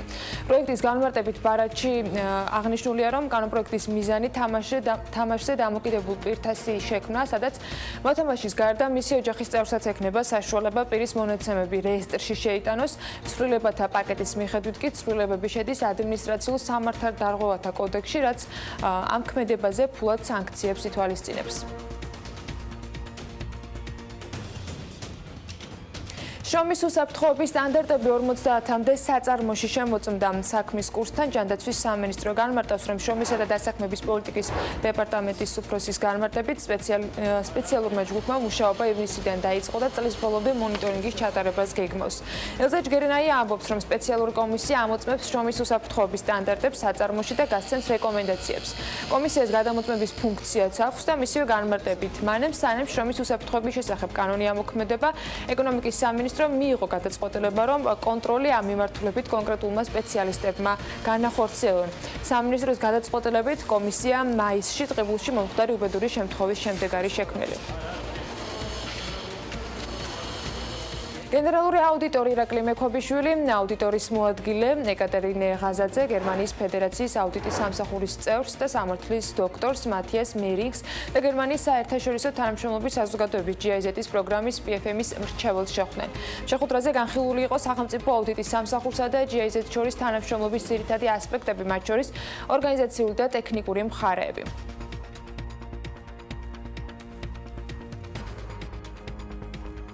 ეკდათვალიერების თემა საქართველოში და ელექტრომობილები დანარჩენ მსოფლიოში ნაწლევლების განმავლობაში მითიური დაპირება გვეკონა ეს საკითხი. ახლა კი მათი გამოყენება უფრო და უფრო აქტუალური და ტრენდული ხდება. უდიდესი ავტომწარმოებლები ამტკიცებენ, რომ მომავალი ელექტრომობილებს ეკუთვნის, რამდენად სწრაფად შეიძლება დადგეს ეს მომავალი. ამერიკის ხმის ჟურნალისტის იკა მაღალდაძის სიუჟეტში ვნახოთ. ეს ავტომობილი სკოტ უილსონის მესამე ელექტრომობილია. ვაშინგტონის ელექტრომობილების ასოციაციის ვიცე-თავმჯდომარე ამბობს, რომ ბაზარი ძალიან სწრაფად იზრდება. მიჩვეული ვიყავი, რომ ადრე ყველას ვცნობდი, ვინც კი ელექტრომობილს ატარებდა, ახლა ასე აღარაა. 2016 წელს ამერიკაში ელექტრომობილების გაყიდვის რეკორდული მაჩვენებელი 150,000 დაფიქსირდა. ავტომწარმოებლებს მთელი მსოფლიოს მასშტაბით ამ მიმართულებით ბევრი გეგმა აქვთ. ჩვენ რეალურად ვხედავთ, რომ მომავალი არის ელექტრო. სულ ახლახან ჩვენ 20 ახალი ელექტრომობილი წარმოვადგინეთ, რომლებიც მსოფლიო ბაზარზე 2023 წლამდე გამოვა. გასულ წელს General Motors-მა ახალი Bolt EV წარმოადგინა. ეს არის პირველი საშუალოფასიანი ელექტრომობილი, რომლის დისტანციაც 320 კილომეტრზე მეტია. Bolt EV-მ შეარყია ინდუსტრია, რომელშიც აქამდე მოწინავე პოზიცია Tesla-ს ეკავა და ამ დრომდე უკვე 15,000-მდე მანქანაა გაყიდული. მაგრამ დაახლოებით 9 მილიონმა ადამიანმა მაინც Tesla 3 მოდელი შეუკვეთა. მიუხედავად იმისა, რომ მის მისაღებად დიდი ხნის ლოდინი მოუწევთ. ეს ყველაფერი კი ინდუსტრიის წარმომადგენელთათვის იმედის მომცემი. ეს არის სიგნალები, რომ არის მოთხოვნა ზოგიერთ ამ ახალ ტექნოლოგიაზე, რომლის შესაბამისი მიწოდებაც ამჟამად არ გვაქვს. ვფიქრობ, ხალხი ამისთვის მზადაა. ექსპერტები აღნიშნავენ, რომ ბატარეების ფასები იმაზე სწრაფად ეცემა, ვიდრე მოელოდნენ. ამ პროცესის პარალელურად კი ანალიტიკოსები ვარაუდობენ, რომ ის დრო, როცა ელექტრომობილები ტრადიციულ საწვავზე მომუშავე ავტომობილებთან ფასით კონკურენციას შეძლებენ, კიდევ უფრო მალე დადგება. ბევრად უფრო წინ ვართ, ვიდრე ბევრი მკვლევარი ან ინდუსტრიის წარმომადგენელი პროგნოზირებდა 2 ან 3 წლის წინ. ავტოინდუსტრია ჩინეთისგან მომდინარე წნეხსაც პასუხობს. მსოფლიოს ყველაზე დიდ ავტობაზარზე 2019 წლიდან გარკვეული კვოტები დაწესდება. ავტომწარმოებლები ვალდებულნი იქნებიან კონკრეტული ოდენობის ელექტრომობილის მოდელები გამოუშვან. ეს არის მთავრობის გეგმის ნაწილი, რომ ჩინეთის დიდ ქალაქებში ჰაერის დაბინძურება შემცირდეს. ავტომობილების გამონაბოლქვი არ გაქვს, რომელიც ამცირებს ჰაერის დაბინძურებას. ესაა საჯარო ჯანდაცვის ფაქტორი, ცხოვრების ხარისხის ნაწილი. და ასე მხოლოდ ჩინეთი არ იქცევა. ჰაერის დაბინძურება პრობლემაა საფრანგეთისთვის, დიდი ბრიტანეთისა და ინდოეთისთვისაც, რომელთა მთავრობებიც ასევე ფიქრობენ აკრძალვების შემოღებაზე. თუმცა ტრამპის ადმინისტრაცია პირიქით ავტომობილებისთვის შეზღუდვების შემსუბუქებას აპირებს. ექსპერტები ამბობენ, რომ ხელისუფლების მხარდაჭერის გარეშე ელექტრომობილები ისე წარმატებით ვერ განვითარდება, რადგან საწვავის დაბალ ფასებს კონკურენციას ვერ გაუწევენ. მომდევნო კრიზისის შემდეგ, როდესაც 1 გალონი ბენზინი $5 ეღირება, ამ მანქანების ყიდვის მსურველებს სიაში ჩაწერა მოუწევთ. მანამდე კი უილსონი ბედნიერია, რომ თავად სრულად ელექტრომოწყობილობებითაა აღჭურვილი, მათ შორის ელექტრომობილით. ეკა მაღალდაძე, ამერიკის ხმა, ვაშინგტონი. ამერიკის ხმა, ჩვენი დიდი ხნის პარტნიორები, მეგობრები, საუკეთესო მოკითხვები და წარმატებები არაჩვეულებრივ გუნდს. და ვიდრე ანა დაგვიბრუნდება წამყვანებთან და წამყვანების ძირითად ლოკაციაზე საქმიანი დილის ეთერში ბიას ანალიტიკის დროა, მას ტრადიციულად თამარ ზამთარაძე ბიას მარკეტინგის ხელმძღვანელი წარმოგიდგენთ მორიგი პრეზენტაციით. თამარ, დილა მშვიდობის და აბა რაგველის საინტერესო და მიმზიდველი დღეს. დილა მშვიდობისა, გიორგი, მოგესალმებით. დღეს ჯანდაცვის სფეროზე ვისაუბრებ. დამეთანხმებით, ჯანდაცვის სფეროს როლი სახელმწიფოს განვითარებაში უდიდესია, რადგან ჯანდაცვის დონე განაპირობებს მოსახლეობის კეთილდღეობასა და სიცოცხლის ხანგრძლივობას. 2017 წელს სახელმწიფო ბიუჯეტიდან პრიორიტეტების დაფინანსებაზე მიმართული სახსრების 38% სწორედ ხარისხიან ჯანდაცვასა და სოციალურ უზრუნველყოფას ხმარდება. დიაგრამაზე ნათლად ჩანს, რომ ჯანდაცვა სახელმწიფოს ნომერ პირველი პრიორიტეტული სფეროა. 2012 წლიდან ეს მაჩვენებელი ყოველწლიურად საშუალოდ 17%-ით იზრდება. ეს მონაცემი ბიზნესს რომ შევადაროთ, დავინახავთ, რომ ჯანდაცვის განვითარება საბანკო სესხებისა და პირდაპირ უცხოური ინვესტიციების მიზერული თანხები ხმარდება. ჯანდაცვის დარგში სახელმწიფოს ჩართულობა უდაოდ უფრო მაღალია, ვიდრე კერძო სექტორის. უფრო დეტალურად განვიხილოთ ჯანდაცვის სფეროს 3 მნიშვნელოვანი სექტორი: ფარმაცევტული კომპანიები, კლინიკები და სადაზღვაო კომპანიები. დღევანდელი მონაცემებით ბიას ბაზაში 162 მცირე, 31 საშუალო და 13 მსხვილი აფთიაქი ფიქსირდება. თუ დავაკვირდებით აფთიაქების რაოდენობას 2012 წლიდან დღემდე, ნახავთ, რომ მათი რაოდენობა ყოველწლიურად საშუალოდ 10%-ით იზრდებოდა 2015 წლამდე. თუმცა ბოლო წლებში ეს მაჩვენებელი 2-დან 5%-მდე მერყეობს.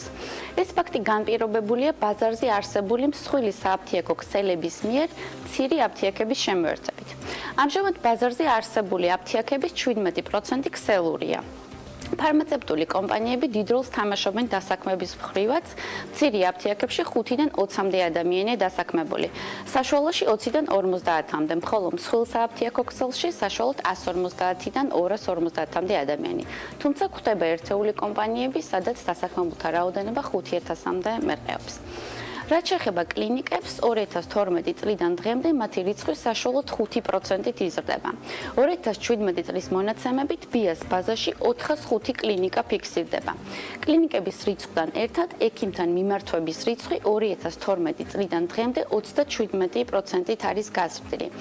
უფრო დეტალურად რომ განვიხილოთ, თუ 2009 წელს ერთ ექიმზე საშუალოდ მოდიოდა 353 პაციენტი, 2016 წელს ეს მაჩვენებელი 492 პაციენტს შეადგენს. მსგავსი სიტუაცია ავადმყოფების საწოლების მიმართ 2009 წელს ერთ საწოლზე მოდიოდა საშუალოდ 520 პაციენტი. დღეს ეს მაჩვენებელი შეადგენს 958-ს. თამარ, რამ განაპირობა ზრდის ასეთი მაჩვენებელი პაციენტების რაოდენობაში? უპირველესად მინდა აღვნიშნო, რომ ეს წლიური მონაცემია და ერთ ადგილზე 950-მდე პაციენტი მოდის მთელი წლის განმავლობაში. რაც შეეხება მიმართვენობის გაზრდას ექიმთან მიმართვების ხარჯზე, ეს პოზიტიური ფაქტია და იმას ნიშნავს, რომ ჯანდაცვა უფრო მეტი ადამიანისათვის გახდა ხელმისაწვდომი, ვიდრე ეს აქამდე იყო. რამდენიმე ფაქტორით შეიძლება ესახვნათ, ეს არის სახელმწიფოს მიერ ჯანდაცვის სწორი პროგრამების გატარება, მოსახლეობის დობა კლინიკების მიმართ და დაფინანსების რამოდენიმე წყარო. დაფინანსების ერთ-ერთი წყაროდ სწორედ სადაზღვევო კომპანიები შეგვიძლია ჩავთვალოთ, რომლებიც ჯანდაცვის განვითარებაში დიდ როლს თამაშობენ. საქართველოს მასშტაბით სულ 18 სადაზღვევო კომპანია ფიქსირდება, აქედან 12 მსხვილი, 4 საშუალო, 2 კი მცირე კომპანია. მოკლედ დღეისათვის სულ ეს იყო, შემდეგ ჩართვაში სხვა საინტერესო თემებით შემოგიერთდებით. მადლობა თამარს, საინტერესო წარმოდგენისთვის, ამას კიდევ საკმაოდ საინტერესო წარმოადგენთ. უახლოეს მომავალში, ეხად კი დგება უკვე ჯერი შოთა დიღმელაშვილის, რომელიც შემოგვიერთა და იგი წარმოგვიდგენს თავის ტრადიციულ მიმოხილვას, სავალუტო მიმოხილვას, ასევე კრიპტოვალუტებისა. შოთა, დილამშვიდობის და გისმენთ. დილამშვიდობის. საინტერესო დღე იყო გუშინ სავალუტო ბირჟებზე, დოლარი ძირითადი სავალუტო კალათის მიმართ ძლიერი იყო გუშინ. ამერიკაში ეკონომიკური ზრდის მონაცემები კარგია, ხოლო დღეს ცოტა მოგვიანებით უკვე გვეცოდინება ფედერალური სარეზერვო ბანკის გადაწყვეტილება რეფინანსირების განაკვეთთან დაკავშირებით. გუშინ შტატებში პოზიტიურ ამბებს შორის იყო, რომ დამსაქმებლებმა ოქტომბერში 235,000 ახალი სამუშაო ადგილი შექმნეს, Moody's ანალიტიქსის ანგარიშის თანახმად. ეკონომისტების პროგნოზი 200,000 ახალი სამუშაო ადგილი იყო, ანუ საპროგნოზო მაჩვენებელს რეალურმა ზრდამ მნიშვნელოვნად გადააჭარბა. ეს ანგარიში რამდენიმე საათით ადრე გამოვიდა, სანამ ღია ბაზრის ფედერალური კომიტეტი მონეტარული პოლიტიკის საკითხზე მოითათბირებდა. ელიარო ხმის მიცემაში უმრავლესობას მოიპოვებს აზრი, რომ განაკვეთი უცვლელი დარჩეს. შეგახსენებთ, რომ ინფლაცია ფედერალური სარეზერვო ბანკის სამიზნე ნიშნულს 2%-ის ქვეშაა, რაც მონეტარული პოლიტიკის გამკაცრებას, ანუ დოლარზე ფასის კიდევ უფრო აწევას ართულებს ფედერალური სარეზერვო ბანკისთვის. რადგან მოგეხსენებათ, ზედმეტად მყარი ვალუტა ისეთივე პრობლემაა, როგორც გაუფასურებული. დოლარის პოზიტიური ოთხშაბათი დააწვა გირვანქა სტერლინგს, თუმცა ბრიტანულ ვალუტას დიდად უკან არ დაუხევია, რადგან გაერთიანებულ სამეფოში საწარმოო ზრდას მოელიან. აგრეთვე არსებობს მოლოდინი, რომ დღეს ყოველ შემთხვევაში ლონდონის დროით უჩაბათის სამუშაო დღის განმავლობაში ინგლისის ეროვნული ბანკი რეფინანსირების განაკვეთს მაღლა აწევს და ეს მოლოდინი გირვანქა სტერლინგს აძლიერებს. მოკლედ გირვანქა სტერლინგის ფასი ოდნავ შემცირდა, თუმცა ისევ აჭარბებს დოლარსა და 32.9 ცენტს, აი ევროს ფასი კი დოლარსა და 16.9 ცენტს ჩამოწდა და პროცენტის მე-6-ით გაიაფთა დაახლოებით. რაც შეეხება იაპონურ იენს, თითქმის პროცენტის მე-13-ით გაუძვირდა დოლარი და 1 დოლარის ფასი 114 იენს აღწევს. იენის წნეხი გამოწვეულია იმ ფაქტითაც, რომ კვირის დასაწყისში იაპონიის ეროვნულმა ბანკმა თავისი მასიური სტიმულირების პროგრამა უცვლელი დატოვა. რაც შეეხება კრიპტოაქტივებს, ბიტკოინისთვის კიდევ ერთი ახალი რეკორდული სავაჭრო დღე უნდა გამცნოთ. ფასმა $6,500 კარგავ გვარიანად გადააჭარბა, უფრო კონკრეტულად კი $6,590 და 90 ცენტიანი ნიშნული დალაშქრა ბიტკოინმა. შეგახსენებთ, გუშინ გავიგეთ ამბავი, რომ ფიუჩერსების ბაზრის ოპერატორი CME გრუპი ბიტკოინის ფიუჩერსების გამოშვებას აპირებს უკვე მიმდინარე წლის ბოლოს. Რაღა დარჩა წლის ბოლომდე 2 თვე, ალბათ ხვდებით, რას ნიშნავს ბიტკოინისთვის, რომ უდიდესი რეგულირებული გადამცვლელი კრიპტოვალუტას ლეგიტიმაციას ანიჭებს ველმოდურ ფინანსურ სამყაროში. ეს ძალიან დიდი ნაბიჯია კრიპტოვალუტების ზოგად საკაცობრიო ათვისების გზაზე და იმასაც შეგახსენებთ, რომ მიმდინარე წელი ბიტკოინმა $1,000-იანი ფასით გახსნა, ახლა კი მისი ბიტკოინის ბაზრის საერთო კაპიტალიზაცია უკვე 110 მილიარდია. გუშინ იღბლიანი დღე ჰქონდა ბიტკოინ ქეშსაც, რომლის კაპიტალიზაციამ უკვე 8 მილიარდს გადააჭარბა, რითაც მესამე ყველაზე ღირებული კრიპტოვალუტა. გუშინ ზრდამ 10%-ს გადააჭარბა, სულ რაღაც 24 საათის განმავლობაში და ახლა ერთი ბიტკოინ ქეში $491. რაც შეეხება მეორე ყველაზე მსხვილი კაპიტალიზაციის მქონე ვალუტას, ეთერიუმს, მისი ფასი 9% შემცირდა და $301. მადლობა შოთას, ამაზე სულ მახსენდება, ყოველთვის როცა კრიპტოვალუტების ანალიტიკას ვიწყებთ, რომ დაიწყო ჩვენმა შემადგენლობამ, რომ დაიწყო ეს გადაცემა, რომ შემოგვიერთა რემი ურომაშვილი და სულ მახსოვს გველის ნაკბენივით რომ ეს ყველაფერი ღირდა, ანუ ბიტკოინის ფასი იყო თუ არ ვშტები $420. ხოდა მე დიდი ხანი იყო 750-ზე რო ავიდა და აი ჩემი ხსერებაში $800 ნიშნულია რომ დიდ ხანს რო გაჩერდა და ნუ ეს იყო რაღაცა ძალიან დიდი.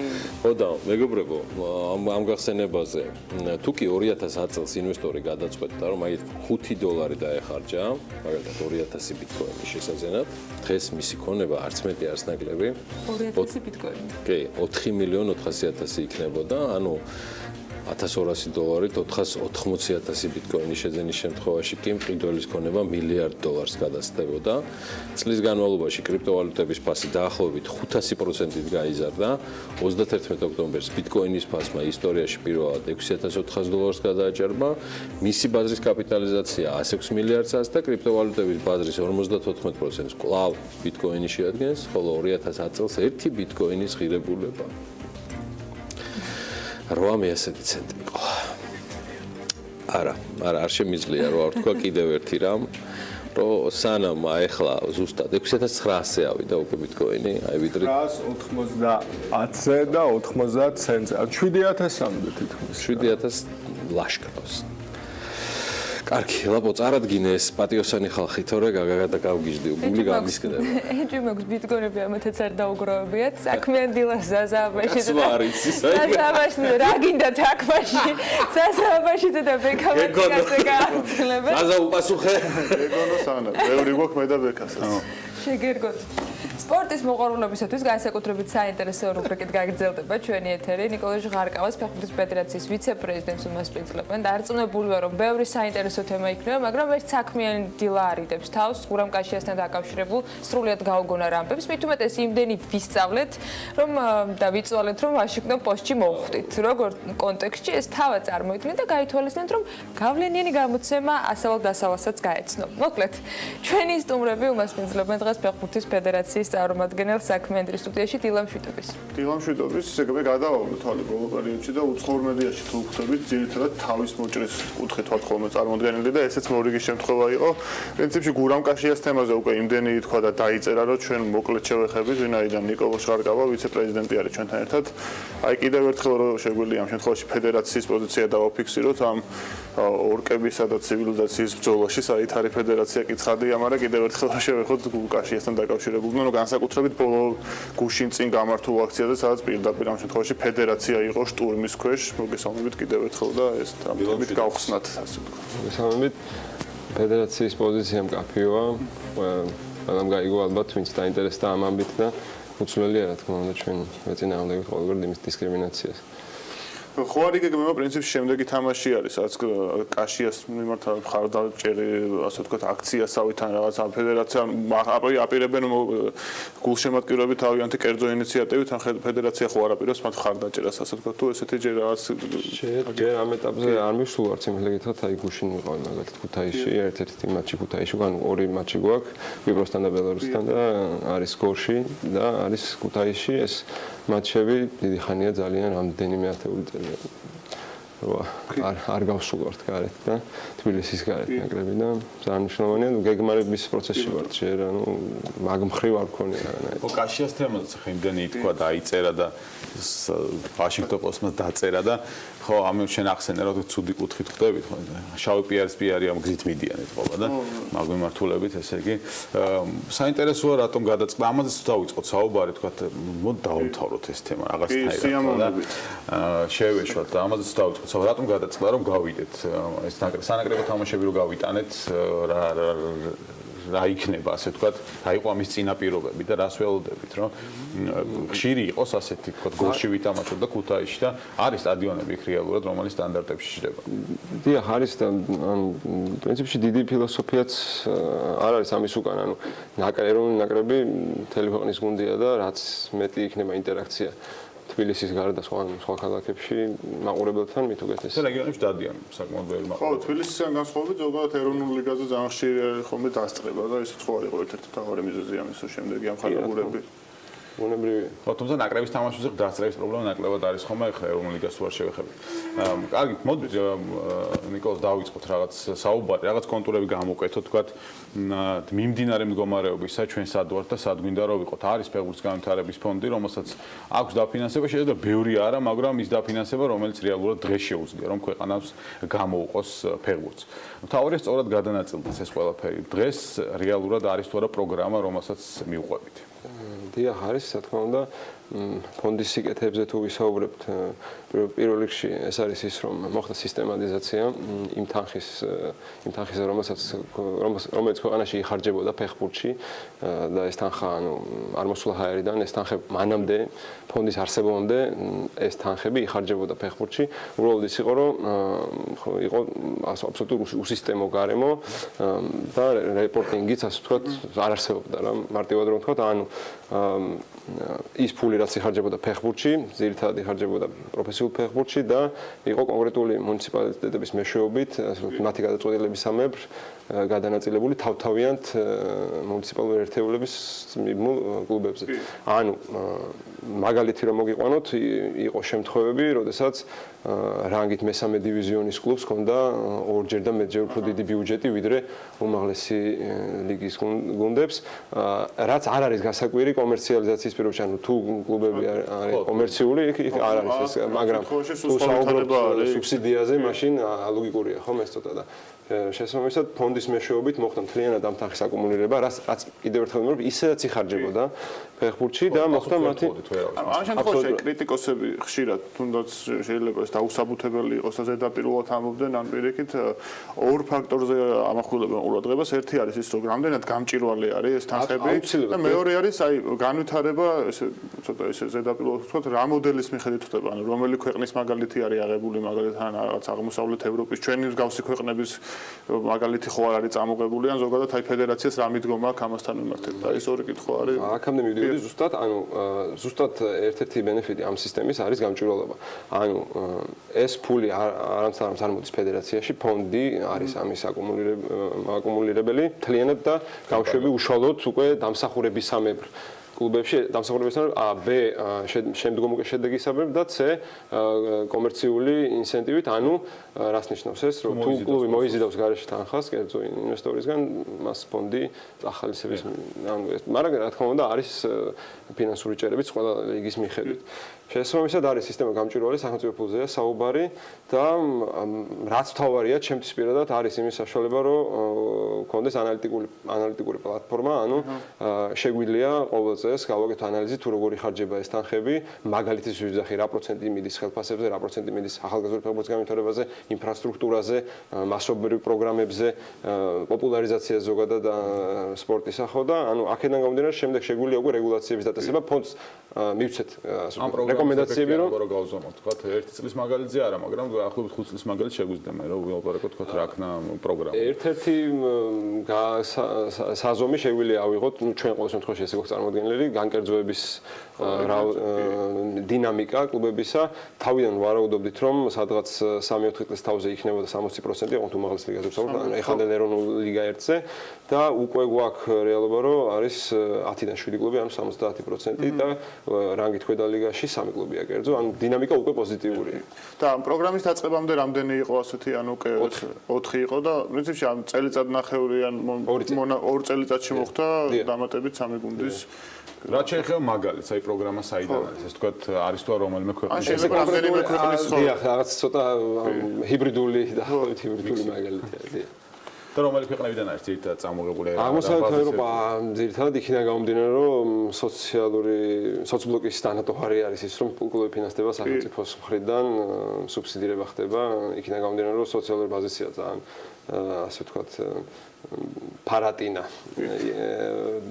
განსხვავებით დასავლეთ ევროპისა, სადაც მაყურებელზე დგას ძალიან კლუბები, ან ფან ბაზაზე დგას დიდწილად. კომერციული არის ბევრად და ამის ისტორიაც აქვს. პრინციპში თქვენი როგორც ვიცე-პრეზიდენტის მოსაზრება იქნება საინტერესო, აი ამ პროგრამის თავარი გამოწვევა რა არის და ასე ვთქვათ ის თუ არის რაიმე შედარებით ასე ვთქვათ ნაკლი, რომლის გამოსწორებაც შეიძლება, ან თუნდაც აი ამ წელიწადნახევრიანო პრაქტიკა მანახა, რომ რაღაცა უნდა შეიცვალოს, პრაქტიკაში ცოტა სხვანაირად იყო ვიდრე დაგეგმარების. დიახ, არის ნუ ბევრი დეტალია, რომელზეც ჩვენ ყოველ დღე მსჯელობთ ზაზასთან ერთად, ზაზადოლიძე არის ფონდის ხელმძღვანელი და ჩემი აზრით რაღაც ცვლილებებს უკვე განიცადა რაღაც ცვლილებები, ანუ ჩვენ გრძელვადიან პერსპექტივაში გავზარდეთ უკვე ჩვენს წარმოდგენაში მასობრივი ფეხბურთის ბიუჯეტი, გვინდა გავზარდოთ ყოველ შემთხვევაში და ანუ რა თქმა უნდა ამ ხრივ მიდის მუშაობა. მაგრამ ფონდი მინდა ისიც აღნიშნო, რომ ფონდის გაჩენა არ არის ერთადერთი ასე ვთქვათ პლუსი ამ ბოლო 2 წლის განმავლობაში არის კიდევ რაღაც სხვადასხვა ფაქტორები, რომელსაც ვავითარებ. არა, რომ ფონდი გაჩნდა და შეავშენდება.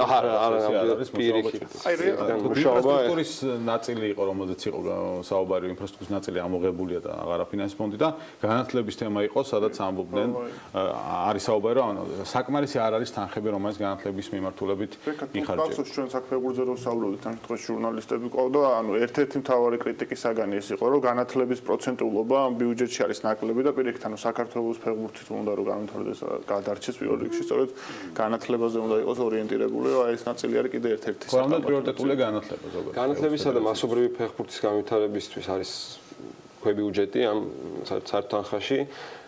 შედარებისთვის გეტყვით, რომ ზოგადად აღმოსავლეთ ევროპის პრობლემა არის მასობრივ ფეხბურთში თანხების ჩადება, იქიდან გამომდინარე, რომ შესაძლებლად მაგალითად დასავლეთ ევროპის ქვეყნებზე თუ საფეხბურთო ბიუჯეტში 20% მოდის განათლებაზე და მასობრიობაზე, აღმოსავლეთ ქვეყნებში ეს არის 2.2 საშუალოდ, რომელსაც ჩვენ მივეკუთვნებით ასევე და მომავალ წლიდან, აი რომ ახსენე ვაპირებთ გადასტრო, ჩვენ ვაპირებთ, რომ 5%-მდე გაიზარდოს ამ მიმართულების ბიუჯეტი ფონდის დაფინანსებაში. აი დიდი ჩამორჩენა ეს 2.2. კი, ძალიან სხვაობაც ახლა აქედან გამომდინარე ეთყობა, თქვა ფეხბურთის განვითარებას. დიახ, ანუ არა მარტო მანდ არის ჩამორჩენა არის ბევრ სხვა საფეხბურთო საკითხში, მაგალითად აღმოსავლეთ ევროპაში არსებულ ერთ საფეხბურთო კლუბზე, დასავლეთ ევროპაში მოდის 8, ერთ ფეხბურთელზე მოდის 45, ერთ ქალმოთამაშეზე მოდის 18 და ამას დიდი მნიშვნელობა, ყველა ამ დეტალს აქვს თავისი, ასე ვთქვათ, პრობლემატიკა საფუძვლად. ეკონომიკის ენაზე თუ გადავთარგმნით ხოლმე, რაღაც ადრე ამ სტატისტიკას ვეძებ, ეხლა ზუსტი მონაცემები რაღაც. ხო, ზოგადად ანუ ჩვენი ტიპის ქვეყნები, საქართველოს გავსი ქვეყნები წესით და როგორც ამას გამოცდილება გვანახებს, ვერც აი ჩემპიონთა ლიგაზე ძალიან იშვიათად ხდება, აღარ მაქვს საუბარი საკვალიფიკაციო ეტაპის გავლაზე და ასე სოფლიოს ჩემპიონატს. ანუ პრინციპში ეკონომიკა, თუნდაც იგივე მთლიანი შიდა პროდუქტი, აი ეს მაჩვენებლები რომ დავაჯგუფოთ, ჩვენს საწინააღმდეგოდ მოქმედებს და ნუ ეს რაღაც უკვე ისტორიული გამოცდილება, ამასაც რა ვიცი რა შეიძლება რომ უშუალოდ. ანუ ის ქვეყანა რომელიც ეკონომიკურად განუვითარებელია, ვერ თამაშობს ფეხბურთს, ნუ ეს გახდა უკვე დამტკიცებული. შეიძლება განვითარებული იყოს და ეგეთ გამონაკლისები არის რომ თამაშობს ფეხბურთს. ვერ თამაშობს ფეხბურთს, განვითარებული სხვა. მაგრამ ამ შემთხვევაში ცალსახაა ეს საკითხია უკვე ამის ინტერესის სფეროში არ შედის და დიახ, ანუ არის ბევრი ციფრი, რომელიც მიგვითითებს იმაზე, რომ ჩვენ ძალიან შორს ვართ იმისგან, თუ რასაც უნდა ფეხბურთში მივახციოთ. ანუ ბევრად მეტი გვაქვს ვიდრე წინაპირობა. წეღან ვიძახდი განსხვავებას დასავლეთ ევროპასთან, ჩემი აზრით ერთ-ერთი საკმაოდ განსხვავება არის ის, რომ სამოყორულო დონე ჩვენი ანუ აღმოსავლეთ ევროპაში და დასავლეთ ევროპაში არის ძალიან განსხვავებული მიდგომა ზოგადად. იქიდან გამომდინარე, რომ სოციოლოგიის ქვეყნებში ყველაფერი სუბსიდირებადი იყო და ამ სისტემის ჩამოსვლის შემდეგ გაუჭირდა სახელმწიფოებს კერძო ლიანდაგებზე გადასვლა სპორტში ზოგადად, არა მარტო ფეხბურთში. მაგალითად ასევე გეტყვით, რომ ერთ მუშაკზე დასაქმებულზე მასობრივ ფეხბურთში მოდის 70 მუშაკი დასავლეთ ევროპაში და აქ არა მარტო ეკონომიკასთან არის ეს დაკავშირებული, არამედ იმასთან, რომ მაგალითად არ არსებობს ან მოიკოჭლებს ვოლუნტარიზმის კულტურა აღმოსავლეთ ნაწილში ევროპისა. სოფლიო ჩემპიონატი და ევროპის ჩემპიონატი ახსენე, მან და ჩემელია გითხრათ საინტერესო სტატისტიკა ჩვენ ზამთარში წინა ზამთარს UEFA-მ ჩვენთან საქართველოში ჩაატარა Grow Summit-ი. ძალიან დიდი მოვლენა იყო ეს ჩვენთვის ფედერაციისთვის. იქიდან გამომდინარე, რომ პირველად ჩაატარდა ზოგადად Grow Summit-ი. Grow არის პროგრამა UEFA-ში, რომელიც ემსახურება ყველაზე დიდ პრობლემას მათი აზრით დღეს ფეხბურთში არსებობს. ეს არის მასობრიობის კლებადობა და ძალიან მკვეთრი კლებადობა არის. ჩვენ რეალურად იმპლემენტად. დიახ, აი ზუსტად მაგამდე მივდივარ და იქიდან გამომდინარე, რომ ჩვენთან ჩაატარდა ეს სამიტი, ეს იყო იმის გამოძახილი, რომ UEFA-მ დაინახა ჩვენი ნაბიჯები და ჩვენი ხედვა. პროგრესი ამ დიახ, და ანუ ეს ჩვენ მოგვიყვანა როგორც მაგალითად სხვებისათვის და პრინციპში ჩვენი დროინდელმა იწურება თუ შენ ამ კითხვა მე ერთი კითხვა მაქვს ბოლოსთვის გადანახული და მე დავსვათ ევროპის დასოფლიო ჩემპიონატზე მივიდა მე თქვა ამ სამედზე იყო ძალიან საინტერესო სტატისტიკა მოცემული ისეთი რომელიც ჩვენ ჩვენ ანუ ასოციაციებმა არ ვიცოდით ახალი კლუბების შედეგი ბოლო კლუბების შედეგი იყო და მაგალითისთვის გვითხრეს რომ ევროპის დასოფლიო ჩემპიონატის დასკვნით ეტაპზე არ მოხვედრილა არც ერთი ქვეყანა რომელიც მონაწილეობა სპორტში მოსახლეობა ან პერ კაპიტა არის 1.6-ზე ნაკლები და ჩვენი მონაწილეობა არის 0.3. კი, არა, დაბალი 0.3. ზუსტად აღარ მოხდეს. ყველა პარამეტრში თითქმის შანსი არ გვაქვს ეს ეკონომიკის ენაზე რომ მივიღოთ პრინციპში ბექა. ისლანდიაში იყო 322,000 ხო მოსახლეობა 320,000 და 22,000 ადამიანი თამაშობს იქ. ანუ 10 ჯერ ნაკლები მოსახლეობებით არის ჩვენზე 10 ჯერ ნაკლები და ჩვენზე რამდენიმე 1000-ით მეტი მოთამაშე ყავს. სიმდიდრით ხო, ისლანდია ამით ზოგადად გამორჩეულია. რეგისტრირებული ფეხბურთელები არიან ძალიან ბევრი და ეს ისლანდიური პროგრამაა. პირველ ადგილზეა ლიცენზირებული მწვრთნელებით ევროპაში, იქიდან გამომდინარე რომ 825 ადამიანზე მოდის ერთი ლიცენზირებული ფეხბურთზე მინდა და მეკითხო და ამის სამოყვარულო ფეხბურთის ერთი თქო პოპულარიზაციის განვითარება ნიშნავს იმასაც რომ თქო ჩართულობა და მასობრიობა თქო იგივე ბავშვებში უნდა გაიზარდოს. ამ კუთხით ვიცით რომ არის ლიგა სამოყვარულო რომელმაც ეხა ამოიქოკა ასე თქო და ეხა დაიწყო. 2 წლის პროექტია ეს არის ჩვენი პროექტი საპილოტო ვერსია გაუშვით 2015 წელს წელს არის უკვე სრულფასოვანი ჩემპიონატი მთელი ქვეყნის მასშტაბით 13 რეგიონია ჩართული. ჩართულობა არის 350-მდე გუნდი და 8000-მდე მოთამაშე. ეს არის ანუ 2 წლის წინ წარმოუდგენელი ციფრი იყო ეს ჩვენთვის იქიდან გამომდინარე რომ სამოყვარულო ორგანიზებული 11-11-ზე ფეხბურთი საერთოდ არ არსებობდა ჩვენ ქვეყანაში მას შემდეგ რაც დაიშალა საბჭოთა კავშირი. და თავიდან ვარაუდობდით რომ აი 40 გუნდი რომ გამოჩნდეს ხო კარგი იქნება და უცებ ანუ შევქმნით პლატფორმა და 2 წლის თავზე 350 წავიდეს კაი იქნება. პრინციპში უფრო მეტით რო გვექნება დასვენებლად. ციფრებზე ლაპარაკი კარგი იყო, მაგრამ ამ თემასაც ვერ აუვლი, იმიტომ რომ გვერდს პრესაში ძალიან ბევრი დაიწერა ბოლო 2 დღე. ვიცი რომ საერთოდ პასუხს არ მივიღებ, მაგრამ ვლადიმერ ვაის და ჩვენ ნაკრებს რა ბედი ეწევა, იმიტომ რომ იწერება აქტიურად რომ სერბეთში შეიძლება გადავიდეს, თუ არის რაიმე ან კონტურები თუ გამოიკვეთა, ასე თქო, კონტრაქტის გახანგრძლივებასთან დაკავშირებით. შემდგომი დეტალების შესახებ უმჯობესია ალექსანდრე იაშვილს კითხოთ. იმიტომ რომ ის არის ჩემი კოლეგა ვიცე-პრეზიდენტი რომელიც უშუალოდ ყველა ნაკრებს უძღვება რაც შეეხება ეხლა უშუალოდ ამ ორ თამაშს ვლადიმერი ჩამოდის გასვნის გუნდს ზოგადად როგორ ფიქრობთ ნიკოლა ანუ რეალურად ეს მწვრთნელების ხშირი ცვლა არის თუ არა კარგი ნაკრებისთვის კლუბებზე არ ვსაუბრობ აი ნაკრებისთვის მაგალითად და აი თქო 10 წელი ან 7 წელი ვინც იმუშავა ну არის მაგალითები რომ 10 წელი მუშაობა უფრო წარმატებული მე ვერ ხა უცებ მომინდა გახსენება თუ იყო ეგეთი მაგალითი რომ ხშირმავსლა რომელიმე გუნდს წარმატება მოუტანა და ვერ ვიხსენებ ვერც საკლუბო დონეზე ვერც თანაკრებო დონეზე ვერც რაღაცა რომელიმე ეპოქაში მუდმივად ანარქიას იყოს ეკო ეხლა ჩვენ ვარსენალის გულშემატკივარი გამენაწყენა მაგრამ ვერც 30 წელიწად მაგრამ მანჩესტერის გულშემატკივარი პირიქით ითქვა და პრინციპში დღეს შეგვიძლია აქ დავსვათ თუმცა მთავარი რაღაც არ ვახსენეთ ჩემი აზრით ანუ ძალიან მინდა რომ თქვა ამ ყველაფრიდან გამომდინარე რაც ახლა ვისაუბრეთ შეგვიძლია დავახსნათ ამაზე რა თქმა უნდა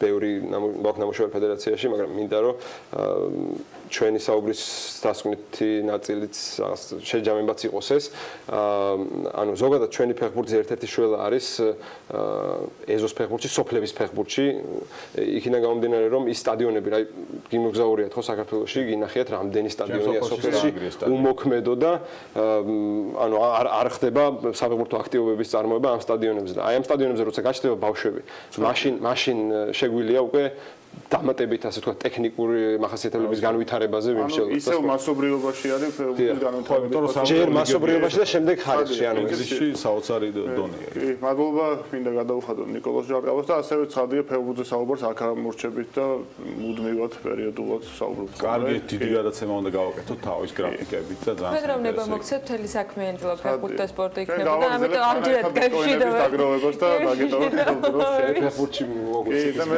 ფეხბურთში ჩავდებ. მადლობა ზასასთან შეხვედრას და მადლობა მათ სტუმარს ნიკოლოზ ჟღარკავას ფეხბურთის ფედერაციის ვიცე-პრეზიდენტს საინტერესო საუბრისთვის ჩვენ რეკლამაზე უნდა გავიდეთ თორე ყველანაირ საეთერო დროს უკვე პრინციპში გადავწვით და დაგიბრუნდებით რამდენიმე წუთში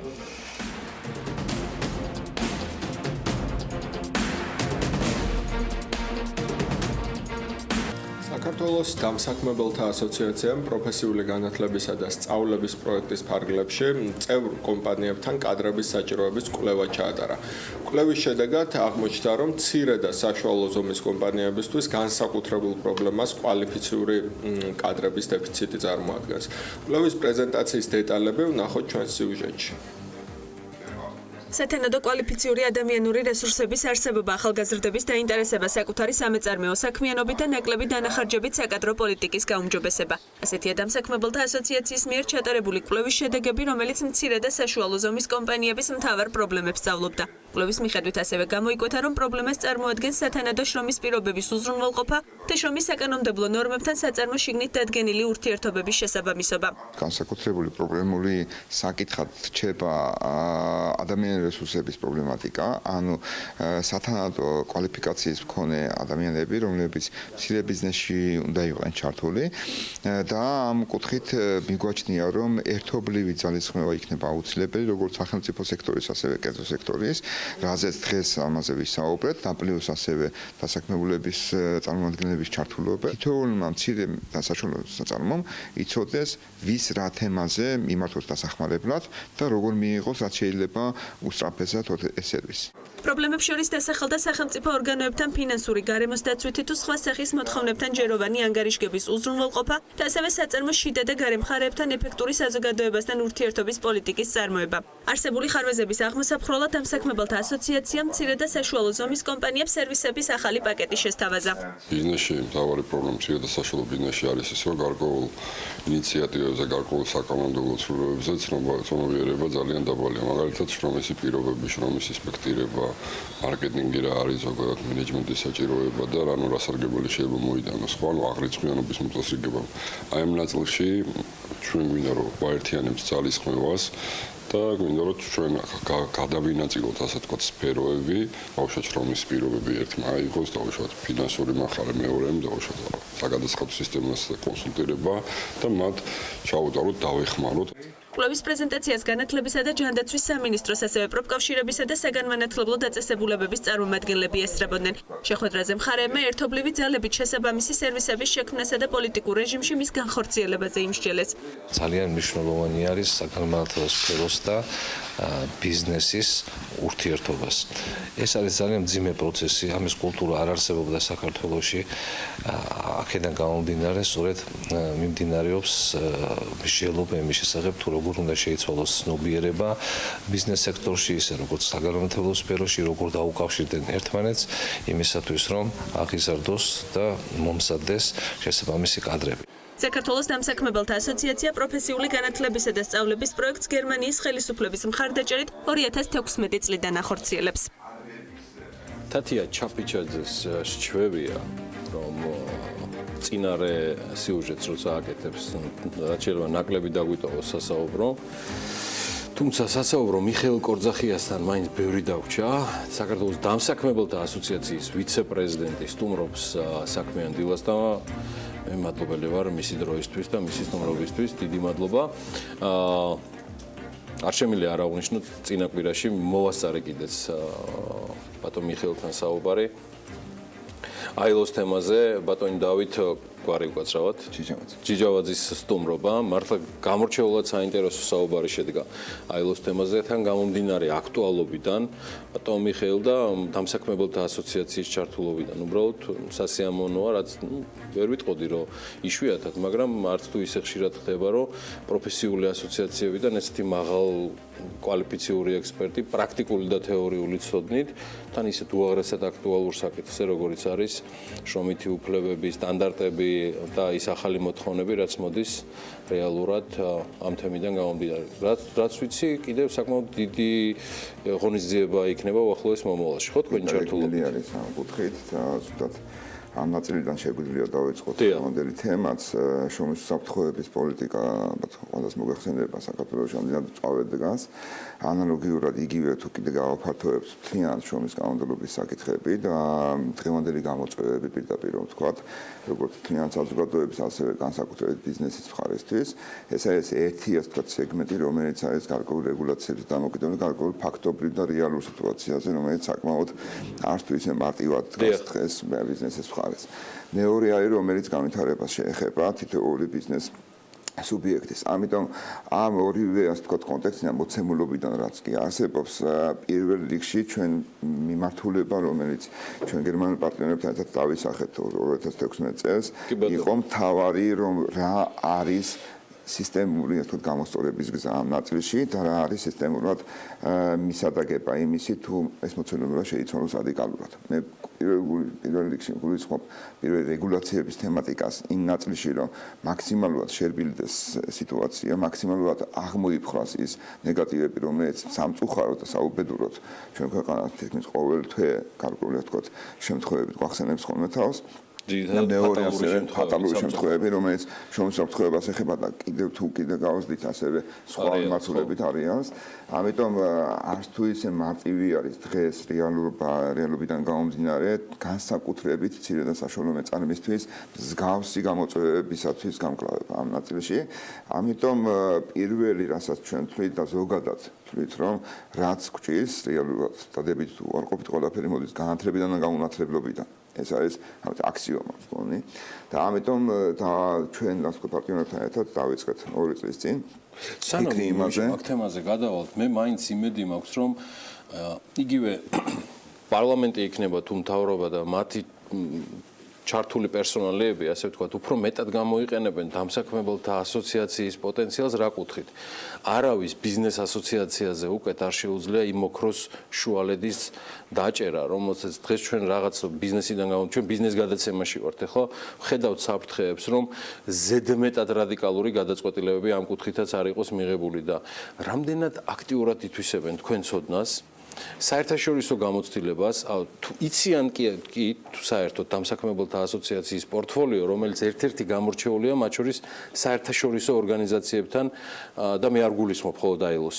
საერთაშორისო ორგანიზაციებთან კოოპერაციით და გერმანელების თემაზე ზუსტად ამ კითხვის მერე გადავიდეთ თუ შეიძლება. ეს მომენტი არის, რომელიც დღეს გამოწვევები, რომელიც პოლიტიკურ დონეზე და არა მხოლოდ პოლიტიკურ დონეზე დგას, სამწუხაროდ ვერ ხერხდება ბოლომდე ურთიერთთანამშრომლობა ამ ნაწილში, სახელმწიფო ხელისუფლებასა და კერძო სექტორს, მათ შორის ასე ვთქვათ, ჩვენ ნაწილთან დაკავშირებით თანამშრომლობა შეიძლება ფორმალიზებული, მაგრამ რეალური პრაქტიკული ასე ვთქვათ ნაბიჯების გადაწყვეტა ყველა ასე ვთქვათ მიმართულებით შეიძლება კიდევ უფრო მეც ვისურვებთ ამ ნაწილში. ამიტომ როდესაც გუშინდელი მაგალითიც თუნდაც, როდესაც შევძელით და ერთად-ერთი მაგიდის განშებოთ, ავსხერეთ ერთი შეხედვით სრულიად ასე ვთქვათ რადიკალურად განსხვავებადია ასე ვთქვათ ხედვებიდან გამომდინარე, რომელიც მე ვფიქრობ, რომ ფაქტურად შეიძლება დავასახელოთ პირველი ასეთი შემთხვევა, სადაც მათ შორის პარლამენტის სტრუქტურებიც მონაწილეობდნენ გუშინ, იმ კუთხით, რომ არის ეს პრობლემა, რომელსაც სხვადასხვა ხედვა გვაქვს ამ ნაწილში გადაჭრის, მაგრამ ერთიანი გარკვეული ასე ვთქვათ ქმედებები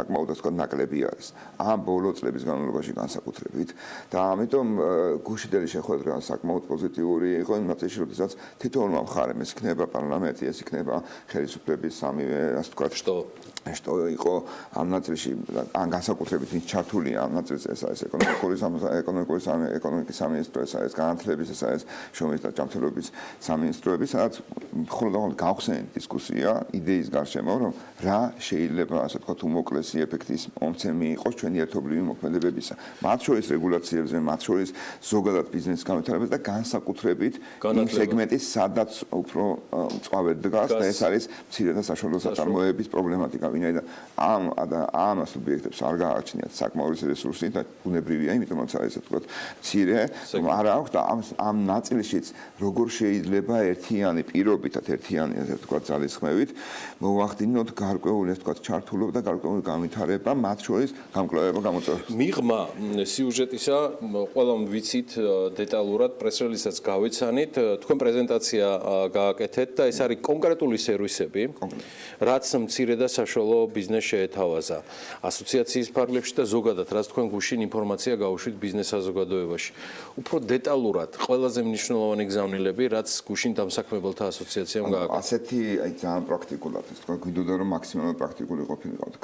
რეალურად ამ კვლევამ რომელიც ჩატარდა რომელიც რა თქმა უნდა საიდუმლო არავისთვის არ იყო რომ პრობლემა რა თქმა უნდა ამ ნაწილში დგას ძირითადად ამ სეგმენტისთვის მცირე და საშუალო საწარმოებისთვის რეალურად გვინდა რომ გარკვეული ასე ვთქვათ პაკეტი პირობითად პაკეტი დავარქვათ რომელიც თითოეული უწყება თითოეული მხარეს შეუძლია მაქსიმალურად ეფექტური დახმარება გაუწიოს თუნდაც ჯერჯერობით პატარა ნაბიჯებით ამ ნაწილში მცირე და საშუალო საწარმოებს განსაკუთრებით რეგულაციების ნაწილში განსაკუთრებით იმ მოთხოვნების რომელიც დღესდღეობით შემოდის მაგალითად ეს არის შრომის საფრთხეების თქვათ ექსპერტიზა თავად საწარმოებში რომელიც სრულად ასე თქვა თავისუფლად და მართლაც კარგია რომ გამოხატულება ჩანდაცვის სამინისტროდან იყო დადებითი და შეუძლიათ მათ ინსპექტორებს თქვა ნებისმიერ დროს ჩაერთონ და შეამოწმონ ადგილზე და რეკომენდაციები გასცენ სრულად ასე თქვა ამ მსგავსად შეიძლება გარემოს დაცვისა თქვა კომპონენტში ჩაერთოს ხელისუფლების შესაბამისი სტრუქტურა და ასევე რეკომენდაციები იყოს და ასევე გარკვეული დახმარება იყოს ამ ნაწილში სრულად თავისუფლად შეგვიძლია გადავინაწილოთ ეს ნაწილი როგორც ჩვენ როგორც ბიზნესის მხარეს ასევე განსაკუთრებით დასაქმებულების მხარეს პროფკავშირების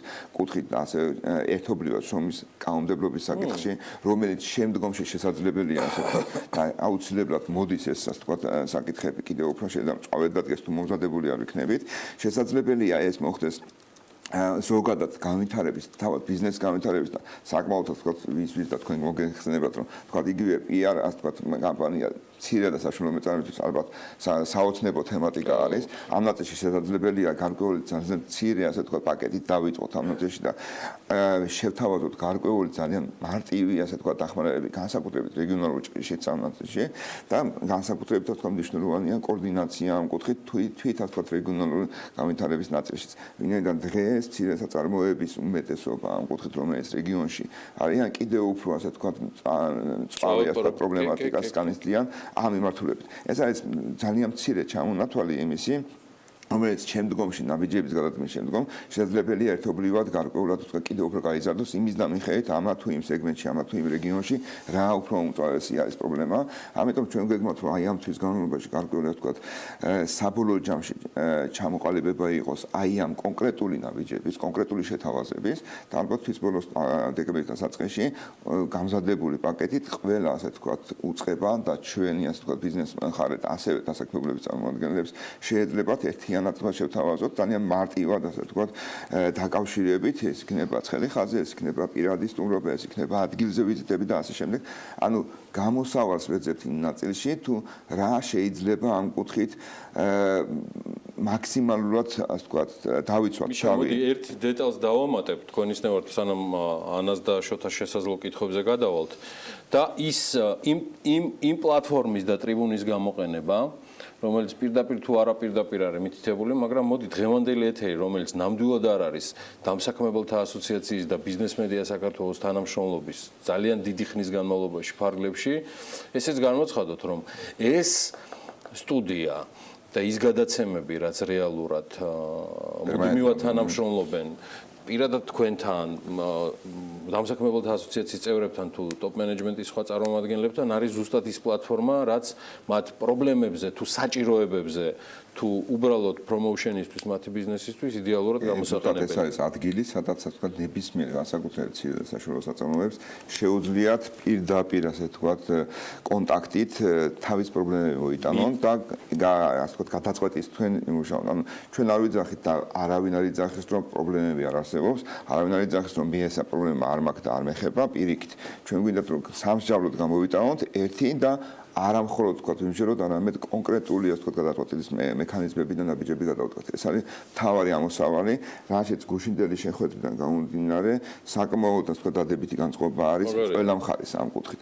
მათ შორის 10 ჩამოთვალე თითოეული უწყება, მათ შორის რეგიონალური პოლიტიკის საპარლამენტო კომიტეტი, რომელიც მთლიანად ჩართულია ამ ნაწილში და აი ამ 16 ნოემბერს უკვე ვახდენთ ერთ-ერთ რეგიონში გასვლას ამ ნაწილში, სადაც გვინდა ასეთი ასე თქვა მცირე ასე თქვა ადგილობრივი ასე თქვა ჯგუფის ჩამოყალიბება, სადაც პერმანენტულად შეუძლია მათ შორის მუნიციპალიტეტების ჩართულობით, რომ შეიძლება ანუ თითოეული რეგიონში იდეა ასეთი არის, რომ თითოეულ რეგიონში არსებობდეს ერთ გარკვეული ჯგუფი, რომელიც გარკვეულ თვეში ერთხელ, ორ თვეში ერთხელ იკრიბება პრობლემებიდან გამომდინარე და ჩართული არის მაქსიმალურად ყველა. მაქსიმალურად ეს არის ბიზნესი, ეს არის მუნიციპალიტეტი, ეს არის საგამომცემლო სექტორი და ასე შემდეგ.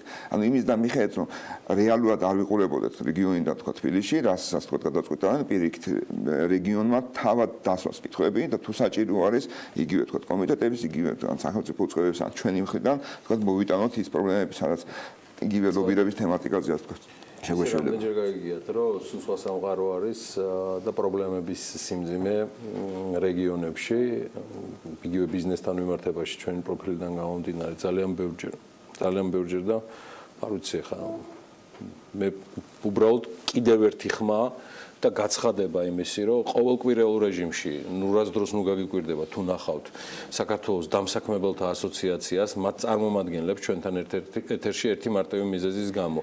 ეს კოოპერაცია შემდგარია იმისთვის, რომ გავაგრძელო მიხეილ კორძახიას ნათქვამი, რომ ეს არის პლატფორმა მცირე და საშუალო ბიზნესისთვის, გუშინდელი შეხვედრა და მიშას პრეზენტაცია და ასევე ზოგადად დამსაქმებელთა ასოციაციის შეთავაზება მიიღეთ ჩვენ საერთო შეთავაზებად, მობრძანდით ამ კოოპერაციის ფარგლებში და მაქსიმალურად ისაუბრეთ ყველა პრობლემაზე. ანუ ბოლო კითხვა, შემდეგი თემა არის უკვე პრაქტიკული რეგიონში გასვლა, ხო? რეგიონში გასვლა, რაც ასევე მეორე თემატიკასთან დაწყებული გვაქვს, რომელიც განსაკუთრებით ფოკუსად ავიღეთ ისე გერმანელებთან თქვათ ერთად, ეგრეთ წოდებული ორიენტაციის საკითხები სკოლების დონეზე, სადაც განათლების თქვათ სამინისტრო საკმაოდ ასე თქვათ აქტიურად ჩაერთო.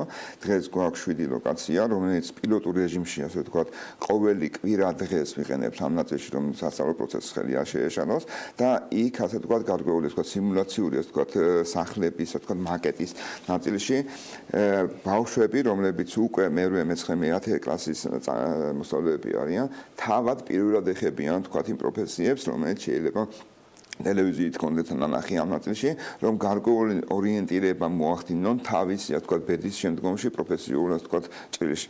მათ შორის ჩართულია, ასე თქმა უნდა, მასწავლებლები და განსაკუთრებით მშობლები. მშობლები, რომლებიც, ასე ვთქვათ, აუცილებლად უნდა იყოს კიდევ უფრო გაიზარდოს და ვისურვებთ ამ ნაწილში, რომ თითოეული, ასე ვთქვათ, ეს რეგიონში ლოკაციაზე მშობლების ჩართულობა იყოს განსაკუთრებით, რომ ბავშვთან ერთად, თავის შვილთან ერთად შეხედონ შესაძლებლობების, ასე ვთქვათ, მაქსიმუმს და არა მხოლოდ გარკვეული დაშტამბული, ასე ვთქვათ, მიმართულებით, რომ აუცილებლად ჩემი შვილი მინიმუმ დოქტორი უნდა იყოს. ანუ ამ ნაწილში მაქსიმალური შესაძლებლობები უნდა გამოუჩინოთ ნებისმიერ მოქალაქეს, მათ შორის განსაკუთრებით ჩვენს ბავშვებს, რომელიც მე-8 კლასიდან შეიძლება ეს აქციაც, ეს ასე ვთქვათ, ღონისძიებების განათლების სამინისტროდან ზუსტად ამ მიზანს ისახავს, რომ რაინახოს ახალგაზრდამ შესაძლებლობები და აღმოაჩინოს თავის თავი. ბოლო კითხვაც რომ შეჯამება გავაკეთოთ ამ შრომის არსებულ კოდექსში, რაც ახლა გვაქვს, იქ მთავარ ხარვეზებად რამე გაჩნიათ? ძალიან ბევრი არის ამ კუთხით. საკმაოდ ბევრია, მიუხედავად შრომის კანონმდებლობის მთავარი 3 რო ჩამოვთვალოთ. ალბათ არაადეკვატურობა ამ ნაწილში, ვინაიდან სამწუხაროდ გარკვეული პოპულისტური თემების, ასე ვთქვათ, განსხვავებული მათი შედეგები ამ ნაწილში. მეორე, რომელიც არაადეკვატურობაში ძალიან ბევრი, ასე ვთქვათ, მუხლი შეიძლება იყოს. მეორე, საკმაოდ, ასე ვთქვათ, ხარვეზიანი, რომელიც ურთიერთგამომრიცხავი, ასე ვთქვათ, ნორმები არსებობს ამ ნაწილში და მესამე, სავარაუდოდ მხოლოდ და მხოლოდ არის ამდენიმე შემთხვევა, რომელიც საკმაოდ მძიმეა, მხოლოდ იმიტომ, რომ თქვათ, ვიღაცა გთხოვს და აუცილებელია რომელიმე დირექტივის, ასე ვთქვათ, ნორმის დაკმაყოფილება გადმოტანილი გვაქვს, ასე ვთქვათ, copy-paste-ით, იმისთვის, რომ ეს კონდეს, იმის უკან არაფერი არ არის. ამიტომ ამაჟ მაგალითის სახით მოვიყვანთ, თქვათ, მასობრივი განთავისუფლების თემატიკა, რომელიც საკმაოდ, ასე ვთქვათ, მნიშვნელოვანი არის ნებისმიერი ქვეყნისთვის და ეს იმას ნიშნავს, რომ თქვათ, საკმაოდ სერიოზულად მიუდგეს ნებისმიერი მხარე ამ ნაწილს, მაშინ როდესაც მისი არანაირი აღსრულების მექანიზმები ან დახმარების მექანიზმები ფაქტურად არ ადევს არც კოდექსში და არც შემდგომში კანონმდებლობაში ნაწილს. ანუ ეს არის მაგალითი, რომელიც ხოლმე ჩავდეთ იქ, იმიტომ რომ სადღაც წერია. ხოლმე იმიტომ რომ თქვათ, ვიკოკრუცოთ, თქვათ, უცხოელ პარტნიორებთან, რომ რა კარგები ვართ ამ ნაწილში, მაგრამ შემდგომში შესრულდა და იმ შემდგომში მისი, ასე ვთქვათ, აღსრულების არანაირი მექანიზმი არ არის. ძალიან მოკლედ. მაგაზე კიდე გვექნება საუბარი, აუცილებლად გავაგრძელებთ ამ საუბარს. მიხეილ კორძახია, საქართველოს დამსაქმებელთა ასოციაციის ვიცე-პრეზიდენტი სტუმრობდა საქმიან დილაში. მადლობა მას ამ ძალიან საინტერესო საუბრისთვის და სარეკლამო პაუზის შემდეგ მთავარი თემა, რაზეც საჩვერის დამსაქმებელთა ასოციაციის ვიცე-პრეზიდენტი საუბრობდა, განათლება და ის უნიკალური შესაძლებლობა დუალურ განათლებასთან მიმართებაში რომელიც თეგეტა მოტორსმა თეგეტა აკადემიის ფარგლებში განახორციელა და სწორედ კომპანიის წარმომადგენლები იქნებია სულ რამდენიმე წუთში საქმიანი დილის სტუმრები. მე ზაზა აბაშიძეს და ბექაბაციკაძე შეუერთდები, რომ არ დახოცონ ემან ფეხბურთის თემაზე ერთმანეთი და შოთა დიღმელაშვილი და ანა ალპიაშვილი გაუძღვებიან დღევანდელ საქმიან დილას. დროებით, მალე დაგიბრუნდებით.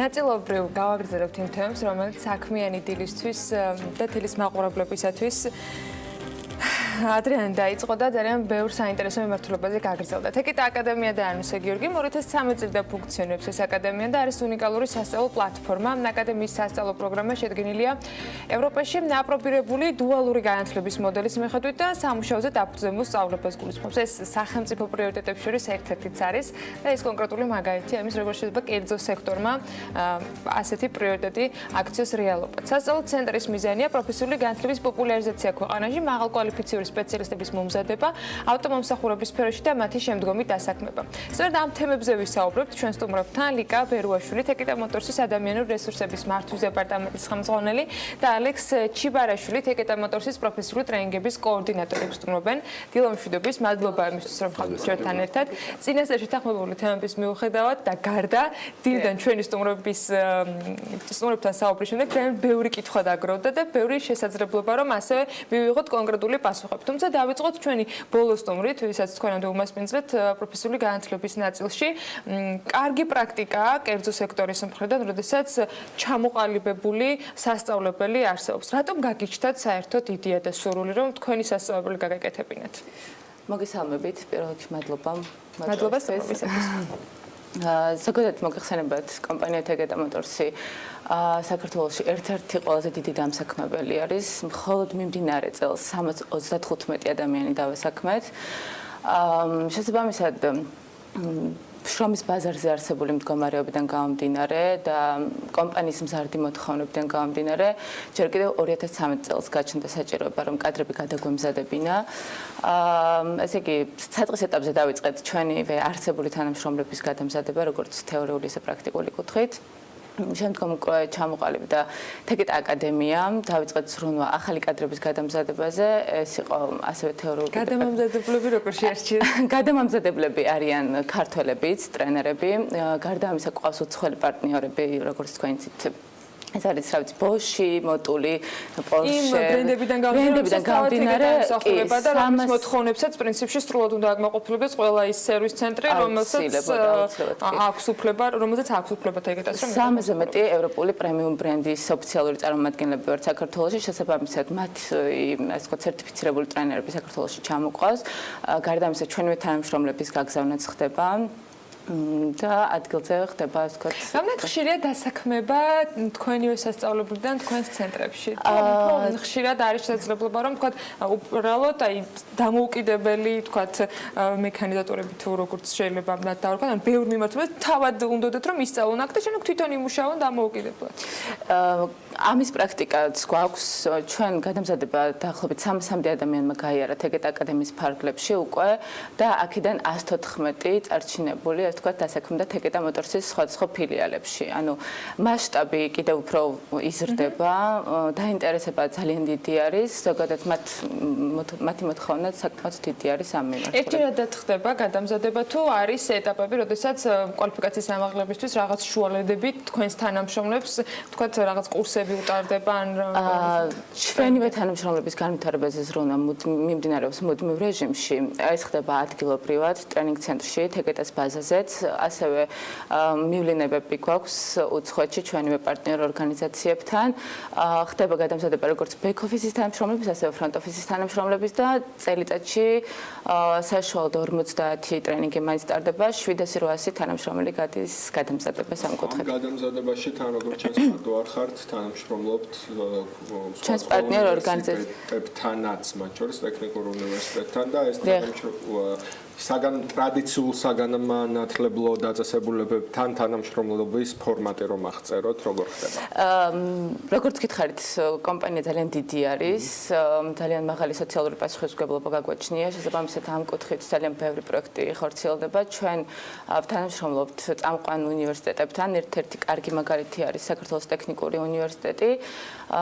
საქართველოს ტექნიკურ უნივერსიტეტთან გაფორმებული გვაქვს მემორანდუმი და ეს ორმხრივი თანამშრომლობის ფარგლებში ჩვენ ვთქვათ, სატრანსპორტო ფაკულტეტზე 2015 წელს გავაკეთეთ და გავარემონტეთ სრულად თანამედროვე ავეჯით და ტექნიკით აღჭურვეთ ჩვენივე სახელობის აკადემია და ამ კუთხითაც თეგიტას აკადემიაში არსებობს ესეთი აუდიტორია, მიმდინარეობს სემინარები, ჩამოყვანს უცხოელი პარტნიორები, რომლებიც ზოგადად საავტომობილო სფეროში მიმდინარე სიახლეებს აცნობენ სტუდენტებს და მასწავლებლებს. ბატონ ალექსის მინდა ვკითხო, რომელიც კიდევ ერთხელ აღნიშნავს თეგიტა მოტორსის პროფესიული ტრენინგების კოორდინატორი გახლავთ. მადლობა სტუმრობისათვის.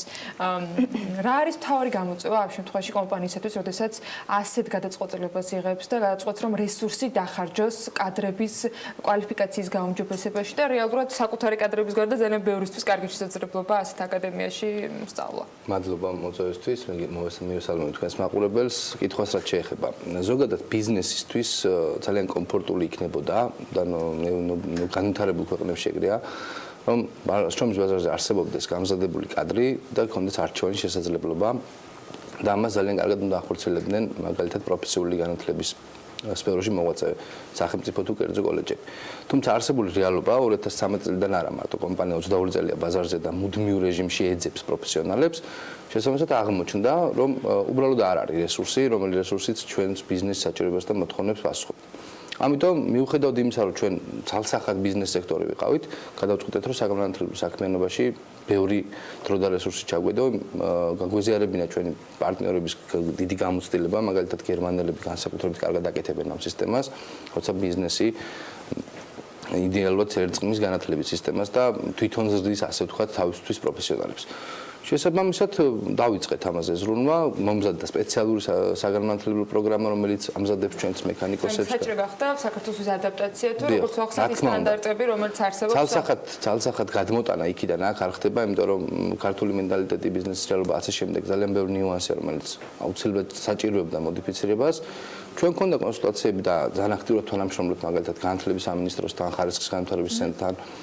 და შესაბამისად, ასე ვთქვათ, ქართული რეალობისთვის საჭირო მოდელი შევქმნით, რომელიც ფიქრობ, რომ ძალიან წარმატებულია, იმიტომ რომ წელიწადში ორჯერ, სამჯერ ხდება ამ აკადემიის ფარგლებში ახალგაზრდების მიღება და მოთხოვნა იზრდება ყოველ წელს და მომართვიანობა. და არა მხოლოდ ცენტრალიზებულად დედაქალაქში, მინდა რეგიონების ნაწილს ცალკე შევეხოთ აუცილებლად.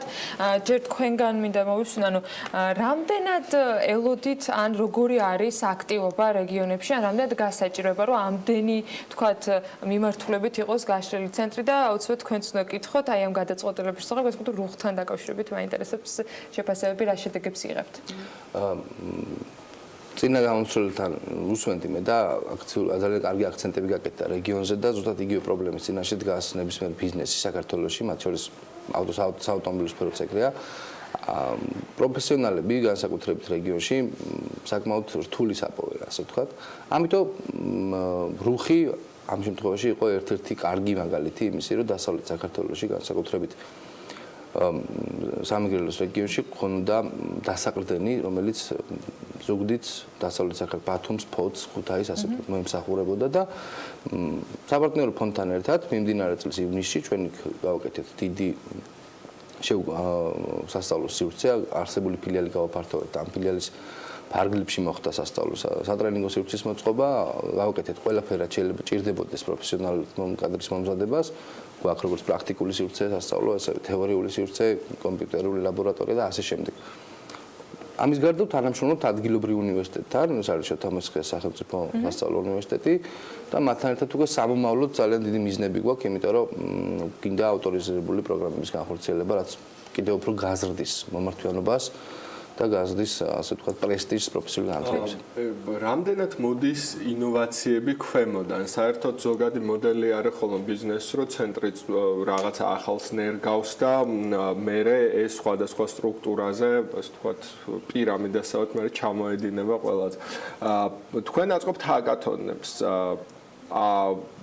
ნახულობთ პროტოტიპებს სხვადასხვა თქვენი მოსწავლეების, მოწაფეების შეგვიძლია ასე დავარქვათ, თქვენთან დასაქმებული პროფესიონალების პროაქტიურ იდეებს. ამ თვალსაზრისით, რამე კონტრიბუცია თუ წამოვიდა, თქვენ ერთია რომ თქვენ გაქვთ კონტრიბუცია შრომის ბაზარში, იმიტომ რომ პროფესიული განათლება მართლაც პრობლემური საკითხია საქართველოსთვის და ამ თვალსაზრისით, ვთქვათ, დიდი დაფარვა გაქვთ, ანუ მაღლა წევთ პროფესიონალების დონეს, მეორე თქვენ აქედან თუ იღებთ მოულოდნელ სიურპრიზებს. რა თქმა უნდა, ზოგადად დამოკიდებულება კომპანიის ტოპ მენეჯმენტის არის ის, რომ არა მარტო თბილისის და მის გარშემო ფილიალების, არამედ რეგიონების ფილიალებსაც აუცილებლად უნდა ქონდეთ განვითარების შესაძლებლობა და აუცილებელია რეგიონებიდან ინიციატივების მიღება, იმიტომ რომ ყველა რეგიონს აქვს თავისი სპეციფიკა და ყველა რეგიონს მაგალითად ავტოპარკია განსხვავებული. შესაბამისად შეიძლება თბილისში რაღაცა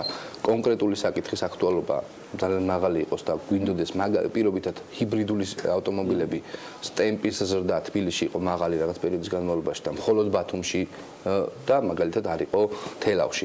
ამიტომ ჩვენ რეგიონებთან გვაქვს ასე ვთქვათ ყოველ ინტენსიური დიალოგი და ყოველთვის ვცდილობთ მათ საჭიროებებზე მოგებულ და თავისთავად პოულობთ კიდევაც ნიჭიერ ადამიანებს ვინც გვეხმარება. სანამ საუბარ შევაჯამებთ, აუცილებლად უნდა ვიკითხო, სამომავლო გეგმთან დაკავშირებით, როგორც ვიცი, ბათუმში გეგმავთ განსაკუთრებით დიდი ფილიალის წარმოდგენას თეკეტა მოტორსის და გითხავთ, სწორედ როგორც თავშივე ვახსენე, ჩვენი პირველი სტუმარი საქმიანი დილაში დღეს საუბრობდით მასთან ტექდათვალიერებაზე, კვალიფიციური კადრების აუცილებლობაზე, რომელიც მათ შორის ტექდათვალიერებისათვის საჭირო ცენტრებს დღეს მათი მიღების ფუფუნება არ აქვს. ამიტომ შეუძლია თქვენს ცენტრებს მათი გადამზადება და გაქვს თუ არა დღეს ასეთი კურსები. პირველ რიგში მივესალმებით ამ გადაწყვეტილებას, რომ ქვეყანა დადგა ამ გზაზე ტექნიკური დათვალიერების ასე ტალღა იწყება, იმიტომ რომ უბრალოდ შეუძლებელია სხვანაირად განვითარდეს ქვეყანა. შესაბამისად ჩვენ ამ თემაზე ძალიან აქტიურად მუშაობთ, ვადევნებთ თვალს ამ კვლევებს, ვადევნებთ მთავრობის კონკრეტულ ნაბიჯებს თვალს და მაქსიმალურად ვემზადებით იმისთვის, რომ როგორც კი დაუდგება საჭიროება ქვეყანას, როგორც კი არსებული ცენტრების მოდერნიზაცია და კვალიფიკაციის ამაღლების თემა დაიწყება პერსონალისთვის, ჩვენ მზად ვართ ჩავერთოთ სრულად, მომზადოთ მათ ადაპტირება გავუკეთოთ ჩვენ ცოდნას მათ პროგრამებთან და შევთავაზოთ სრულყოფილი სერვისი. კარგი ამბავია და ბათუმის ამბების ვადები მინდა დავაბზუსტო და რა შეგიძლიათ გითხრათ, გაგვიმხილოთ დამატებით ინფორმაცია, გარდა იმისა, რაც ვიცი, რომ ბათუმში ძალიან დიდი და მასშტაბური ცენტრი უნდა იყოს უახლოეს მომავალში. ზოგადად სამომავლო გეგმებს რაც შეეხება, მოკლედ ფიქრობთ, რომ ძალიან მალე უკვე აკრედიტირებული პროფესიული სასწავლებელი უნდა გქონდეს. ამაზე ძალიან აქტიურად ვმუშაობთ საქართველოს მეცნიერების და განათლების სამინისტროსთან ერთად და ვიმედოვნებთ, რომ მომდევნო წლიდან უკვე ასე ვთქვათ ავტორიზირებული სასწავლებელი გვექნება, შესაბამისად გავცემთ პროფესიული ცოდნის დამადასტურებელ დიპლომსაც. რაც შეეხება ბათუმს, კი ძალიან დიდი ცენტრის მშენებლობა იგეგმება, ესეც იქნება რა ვიცი ბოლო თაობის ტექნიკით დავეჭით აღჭურვილი ჩვენს ცენტრით სასწავლო ცენტრზე არის საუბარი დიახ აუცილებლად სასწავლო ცენტრი იქნება შესაბამისად იქნება სერვისიც ფილიალიც ძალიან დიდი ზოგადად რეგიონებში განვითარებას გვეგმავთ იმიტომ რომ რეგიონებში ამის საჭიროება განსაკუთრებით დიდი არის ამ ეტაპზე წარმოდგენილი ვართ თბილისსა და რუხში როგორც უკვე აღვნიშნეთ ბათუმში ვფიქრობთ რომ წლის ბოლომდე ვერა თუმცა დაახლოებით 5-6 თვის ჭრილში უკვე ძალიან დიდი სასწავლო ცენტრი გვექნება. მე წარმატებას გისურვებ, თავისუფლად მოვიკითხოთ ამბებსაც და აკრედიტაციის მიღების შემთხვევაში კიდევ ბევრ საინტერესო დეტალს და ინფორმაციას დავალდებით თეკეტა მოტორსისგან. მადლობა სტუმრობისათვის. ლიკა ბერუაშვილი, თეკეტა მოტორსის ადამიანური რესურსების მართვის დეპარტამენტის ხელმძღვანელი და ალექს ჩიბარაშვილი, თეკეტა მოტორსის პროფესიული ტრენინგების კოორდინატორი სტუმრობდნენ საქმიან დილაში. მადლობა მათ კიდევ ერთხელ და წარმატებებს ვუსურვებ. ჩვენ კი მცირე სარეკლამო პაუზა გვაქვს და ლიკა ქარდავას ძალიან საინტერესო რუბრიკის დრო დგება.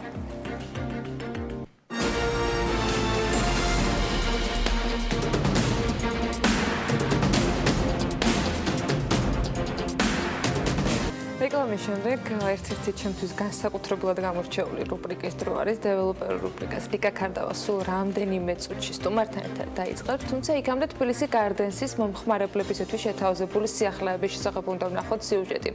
პირველ ამერიკულ ცათამბჯენზე გადაცემაში ბევრი გვისაუბრია და ბევრჯერ, თუმცა დღეს კომპანიის მწვანე უპირატესობას უნდა გავუსვათ ხაზი.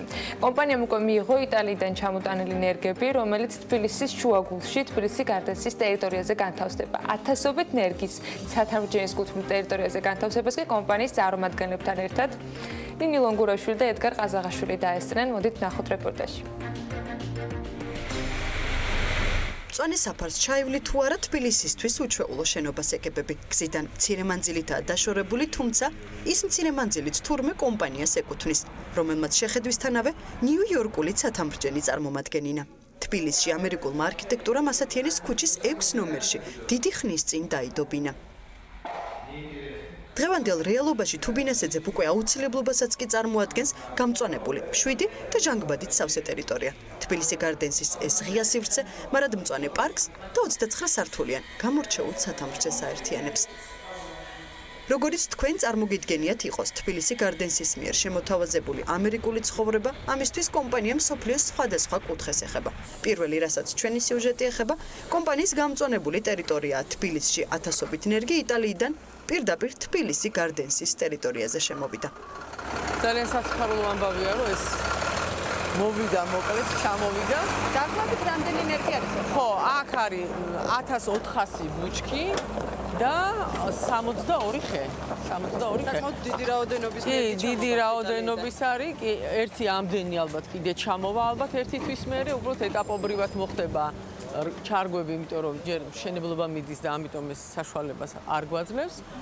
ეხლა აქ არის ფოთლოვანიც, არის წიწოვანიც, მარადმწვანე ფოთლოვანი მცენარეებიც და მოყვავილეც, ანუ მრავალფეროვანი მცენარეებია, ასე რომ მთელი წლის მანძილზე ყოველთვის იქნება სიმწვანე, ყვავილი და ასე ვთქვათ სილამაზე. ეხლა ეს უნდა გაიხსნას, იცი, ეს ბადეები უნდა შემოეხსნას ამას.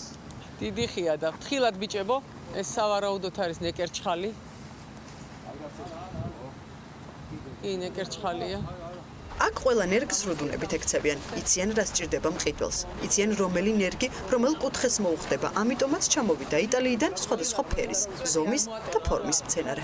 ეს არის პესტოია, სადაც არის დიდი მეურნეობა, უზარმაზარი, სადაც მთელი მსოფლიოდან ყიდულობენ მცენარეებს. და ჩვენც ასე დაუკავშირდით მათ და ადგილზე ვნახეთ, შევიძინეთ, რაც თბილისთვის ხო 4 გექტარია და აქედან 2 გექტარი იქნება მცენარეებით დაფარული. ანუ იქნება საკმაოდ გამწვანებული, კი, ნამდვილად საცხოვრებელ სახლს ექნება ულამაზესი ეზო. ხედავ, არსებული ხეებით შენარჩუნებული. კი, არსებული ხეები მაქსიმალურად არის შენარჩუნებული. დიდი ხანია ამ ტერიტორიაზე უკვე დიდებია, ზრდასრულებია და ამ ხეებთან ერთად დაირგობა ეს ახალი ხეები, რომელიც შეავსებს ამ ბაღს და უფრო გალამაზდება. მრავალფეროვანია ძალიან ჩვენი. დაახლოებით როდიდან ელოდება თბილისი გარდენსი მომდევნო ეტაპს? ხო, ალბათ ერთი თვის მერე, ჯერ თავარია ჩვენ ახლა ჩარგვებს რო დავიწყებთ, დრო გვიჩვენებს, დაახლოებით ერთი თვე გვაქვს ასე აღებული, რომ რაც არის. სურთ რომ თბილისი გარდენში ბინა შეიძინონ 1 აპრილისთვის ყველაფერი უკვე მზად იქნება კი, 1 აპრილისთვის ყველაფერი უნდა იყოს ჩარგული, გაკეთებული, ეზო გამზადებული და ყველაფერი უკვე იქნება ზუსტად ისე, როგორც არის დაპირებული. იტალიურმა მცენარეებმა თბილისი გარდენსის ამერიკულ ეზოს თავისი ელფერი უკვე შესწინეს. იმ ფონზეც კი სანამ ყველა ნერგი კუთვნილ ადგილს დაიკავებს. სამუშაო კიდევ ბევრია. იტალიიდან კიდევ უფრო მეტ ნერგს ელოდებიან და აი მაშინ თუ წარმოვიდგენთ, როგორი უნდა იყოს სახლი, სადაც ყველაფერი კარგადაა. მადლობა ნინი ლონგურაშვილს. ახლა ლიკა ქარდავა უნდა წარვადგინო. პროფესორი ჯორჯიაჯის დამფუძნებელი და მმართველი მთია ლომინაძეს თბილისი გარდენსის მარკეტინგის დირექტორს უმასპინძლებს, მაგრამ ეს ის შემთხვევა, როცა უნდა გამოვიყენო შესაძლებლობა და უპირატესობა, რომ დაუტოვო ლიკას კითხვა და ისინი ვინც ნიუ-იორკულ ცათამბჯენში ბინას არ შეიძენენ, იტალიურ ბაღში გასეირნების შესაძლებლობა ექნება თუ არა, ეს მაინტერესებს შენი ზრდისგან. დილა მშვიდობის ლიკა და მივესალმებით. დილა მშვიდობისა, სწორედ იგივე შეკითხვა გამიჩნდა მეც და დარწმუნებული ვარ, რომ თბილისი გარდენსი დანამდვილებით გვიმასპინძლებს და გვექნება საშუალება რომ დავათვალიეროთ არაერთხელ შესანიშნავი ტერიტორია. დიდი მადლობა მათ რომ ლაივში მოგვეცა იმის საშუალება რომ გვენახა თუ როგორ იქნება წარმატების ისტორია ქართული დეველოპერული ბიზნესისგან. ეს არის ისტორია რომელიც გვთავაზობს უძრავი ქონების ბაზარზე ახალ სტანდარტებს, მწვანე სტანდარტებს, საუკეთესო ლანდშაფტის შექმნის და მწვანე გარემოს დამკვიდრების თვალსაზრისით. იმ ფონზე, როდესაც გლობალურად წამყვანი ქალაქები, ქალაქების მმართველები, მერები გამოდიან ინიციატივებით, რომ შექმნა სპეციალური ფონდები, რომლებიც დააფინანსებს, ასე ვთქვათ, დედაქალაქებში მწვანე სივრცეების, ეგრეთ წოდებული pop-up გარდენების, სხვა არეალების მშენებლობას ლონდონი მაქვს მხედველობაში ბოლო პერიოდში დაანონსდა. ესეთი სიახლე 1 მილიონი ფუნტი სტერლინგი გამოიყო სწორედ ესეთი ინიციატივისთვის და ეს არ არის ერთადერთი ინიციატივა მათი მხრიდან.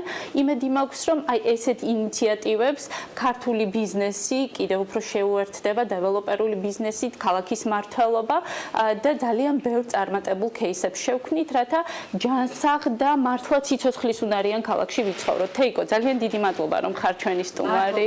თქვენ და ესეთი კომპლიმენტებით დაიწყე, რომ მომერიდა კიდეც, მაგრამ მიხარია რომ თქვენი გუნდმა მოიცალა ასე ვთქვათ, იმიტომ რომ ლაივ რეჟიმში ცოტა ისე დატვირთულ და ინტენსიურად იცვლებოდა დრო, როდის შემოდის მანქანა ასე შემდეგ, მოახერხეთ და ჩვენთან ერთად დაისწარით ამ ჩვენთვის ძალიან მნიშვნელოვანი პროცესი, იმიტომ რომ მუდმივად თქვენ ეთერშიც არაერთხელ მისაუბრია ამ დაპირების შესახებ, საუბრობდით რომ ეს არის მწვანე კუნძული, თუმცა აი დადგა ის ეტაპი, როდესაც რეალურად დაინტერესებული ნებისმიერი ადამიანი ხელშესახები ხდება და ხედავს რეალურად რაც ნიშნავს, როდესაც ჩვენ საუბრობდით ქალაქის ცენტრში მწვანე კუნძულზე.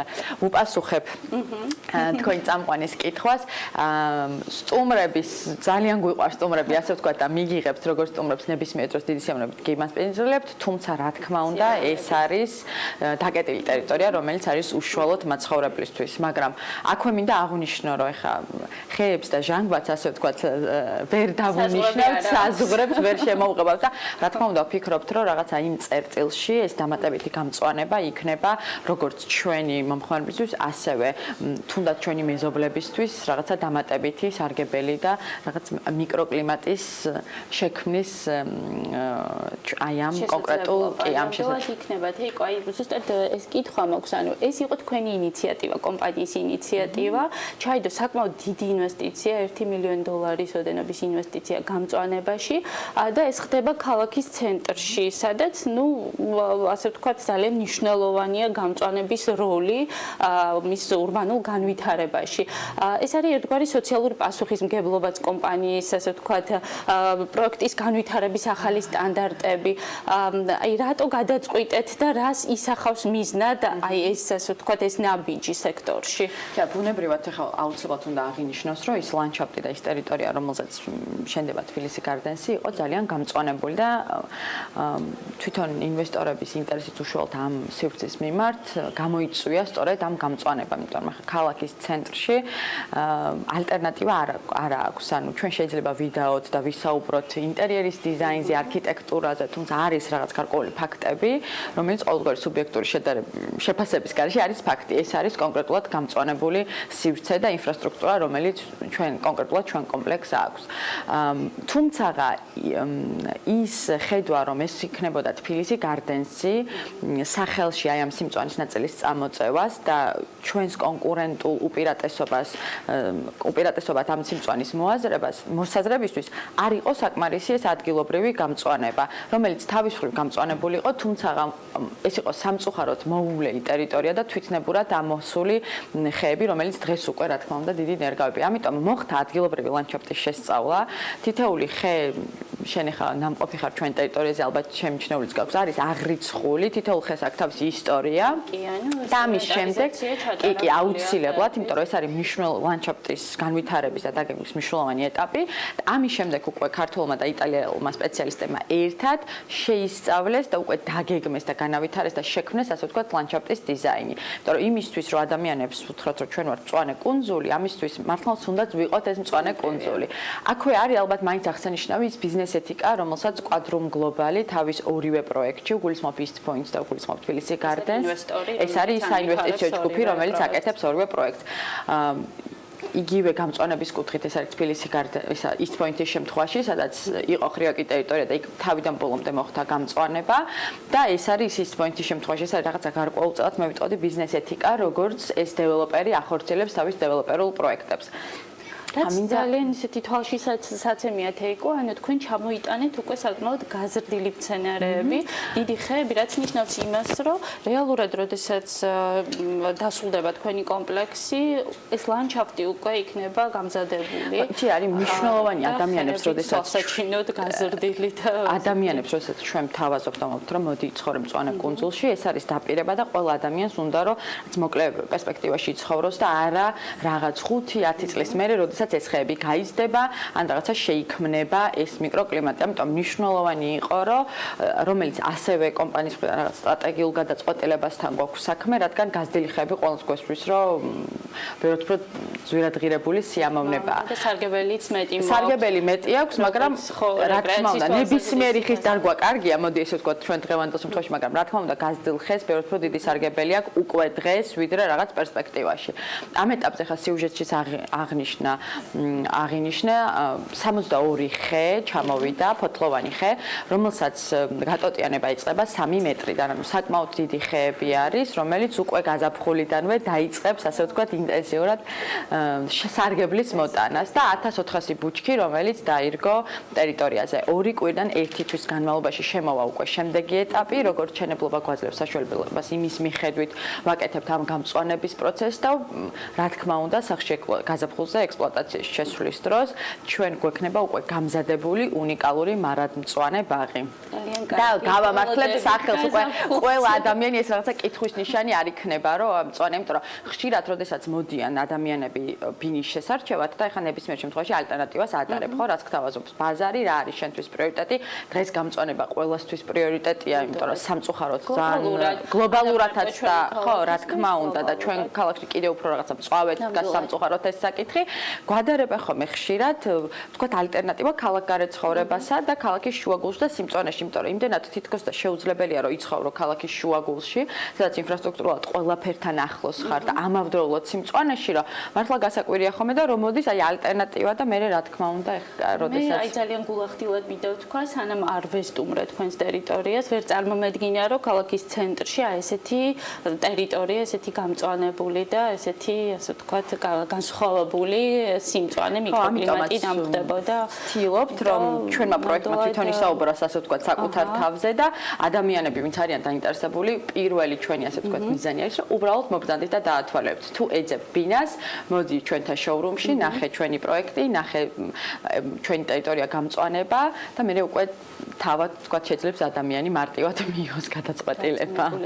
თეიკო, ჩვენი რუბრიკა ასრულებს ერთგვარი გზამკვლევის ფუნქციასაც მაყურებლისთვის და უძრავი ქონების შეძენით დაინტერესებული პირებისთვის და ხშირად მათ ვთავაზობთ გარკვეულ რჩევებს, მიმართულებებს იმისთვის, რომ რაციონალური გადაწყვეტილებები მიიღონ. ძალიან საინტერესოა ზუსტად მაშია თქვენი კამპანია, როდესაც თქვენ დაიწყეთ საგანმანათლებლო, ასე ვთქვათ, აქტივობები მომხმარებლის მისამართით და მათ ეხმარებით დააზუსტოს მომხმარებელმა თუ რა კრიტერიუმებით შეარჩიოს ესე თუ ის უძრავი ქონება. თუ ბინის შეძენა გსურს, რა შეკითხვები უნდა დაასვა იმისთვის, რომ დაიცვა შენი, ასე ვთქვათ, ინვესტიცია რისკებისგან და დარწმუნებული იყო შენ სწორ არჩევანში. ამ კამპანიის შესახებაც რომ მოგვიყვე და იმედი მაქვს, რომ მომდევნო რუბრიკებში ჩვენ შესაძლებლობა გვექნება, რომ ეს თემები დავფაროთ, რადგან ეს რეალურად საგანმანათლებლო, ასე ვთქვათ, შინაარსის მატარებელია ეს კამპანია. რა არის, უფრო მეტად საგანმანათლებლო ჩვენი მხრიდან ცოტა ამბიციური განცხადი იქნებოდა, მაგრამ როდესაც დღეს არის ესეთი, მე ვიტყოდი ძალიან ესეთი მძაფრი კონკურენტული გარემო. ადამიანი ვინც ეძებს ბინას, ვინც იღებს ძალიან ბევრ ინფორმაციას, დეველოპერი კომპანიები ყველანი ვსაუბრობთ რაღაცა ტერმინებით, რომელიც რეალურად მომხმარებლისთვის არაფერს არ ნიშნავს და იმის მაგივრობთ რომ რაღაც ვუმსუბუქებდეთ გადაწყვეტილებების მიღებას პირიქით ვურთულებთ, იმიტომ რომ როდესაც ვსაუბრობთ რაღაცა არ ვიცი, სამშენებლო რაღაცა სტანდარტის ნომრებით, ხარისხის ნომრებით, რაღაცა ვამბობთ რომ იზოლაცია. ეს ყველაფერი რთული მომხმარებლისთვის რთულად გასაგებია და ჩვენ გადავწყვიტეთ რომ გაგვეკეთებინა პატარა როგორც შენ აღნიშნე შენს რუბრიკაშიც, ასევე ჩვენთანაც გზამკვლევი ადამიანებისთვის მარტივად გასაგები კითხვები, რომელიც ყოფით ცხოვრებაში ყველა ადამიანს გამოადგება. არა აქვს მნიშვნელობა შენ დღეს ეძებ ბინას თუ ხვალ ეძებ, ეს კითხვები უნდა დასვა იმისთვის, რომ შენთვის კომფორტული და სწორი გარემო შეარჩიო და ამ შემთხვევაში უკვე ჩვენ რა თქმა უნდა ჩვენი სიმღერა გვაქვს ჩვენი პასუხები, ჩვენი პროექტი რას ეძებს, მაგრამ მნიშვნელოვანია, როდესაც ვსაუბრობთ მარტივ გასაგებ ენაზე, ავუხსნათ ადამიანებს რა არის და ჩვენც გავაკეთეთ რაღაცა კითხვების სერია, რომელიც ჩვენს Facebook გვერდზე შეეძლო ადამიანს ასე ვთქვათ, ეჩვენებინა და იგივე კითხვები დაისვა როგორც ჩვენთვის, ასევე სხვა დეველოპერებისთვის და ისევ პასუხებიდან გამომდინარე ისინი შეძლებენ ასე ვთქვათ ჩემის აზრით მარტივად მიიღონ გადაწყვეტილება. დაწმუნებული ვარ, ვხედავ რომ ჩართულობა საკმაოდ მაღალია და ჩვენც არაერთხელ ამ თემას დაუბრუნდებით ჩვენს მომდევნო რუბრიკებში. დიდი მადლობა სტუმრობისთვის, თეიკო, წარმატებას გისურვებთ და მოუთმელად ველოდებით გაზაფხულს რომ ნახოთ ესეთი გამწვანებული გარემო. აუცილებლად დიდი მადლობა მხარდაჭერისთვის და გელოდებით ჩვენს ბაღში. დიდი მადლობა. აუცილებლად ამ შესაძლებლობას ეს უპირატესობა მომწონს ამ შემთხვევაში. ასე საჯარო დავიქსირ და მადლობა კიდევ ერთხელ სტუმრობისათვის, მადლობა ლიკას კიდევ ერთი ძალიან საინტერესო რუბრიკისათვის და მადლობა თეიკო ლომინაძეს საქმიანი დილის სტუდიაში სტუმრობისათვის. ველოდებით სიახლეებს და რა თქმა უნდა ნინო ლონგურაშვილი აუცილებლად მიადევნებს ამ ყველაფერს თვალას. ასეთი იყო საქმიანი დილის დღევანდელი დეველოპერული რუბრიკა და დღევანდელი ეთერი. მე ხვალ დილის 8 საათამდე გემშვიდობებთ. იქამდე კი ბიზნეს მედია საქართველოს ქალების ნარატივით გააგრძელებს ტელეპიროლზე ეთერს და რა თქმა უნდა დაელოდოთ 3 საათზე საქმის კურსის გამოშვებას ბექაბაციკაძესთან ერთად. და ბიზნესისა და ეკონომიკის მთავარ სიახლეებს უკვე საღამოს შემაჯამებელ ეთერში ასევე საქმის კურსში 22 საათსა და 45 წუთზე. ხვალამდე გემშვიდობებით და ბედნიერ დღეს გისურვებთ.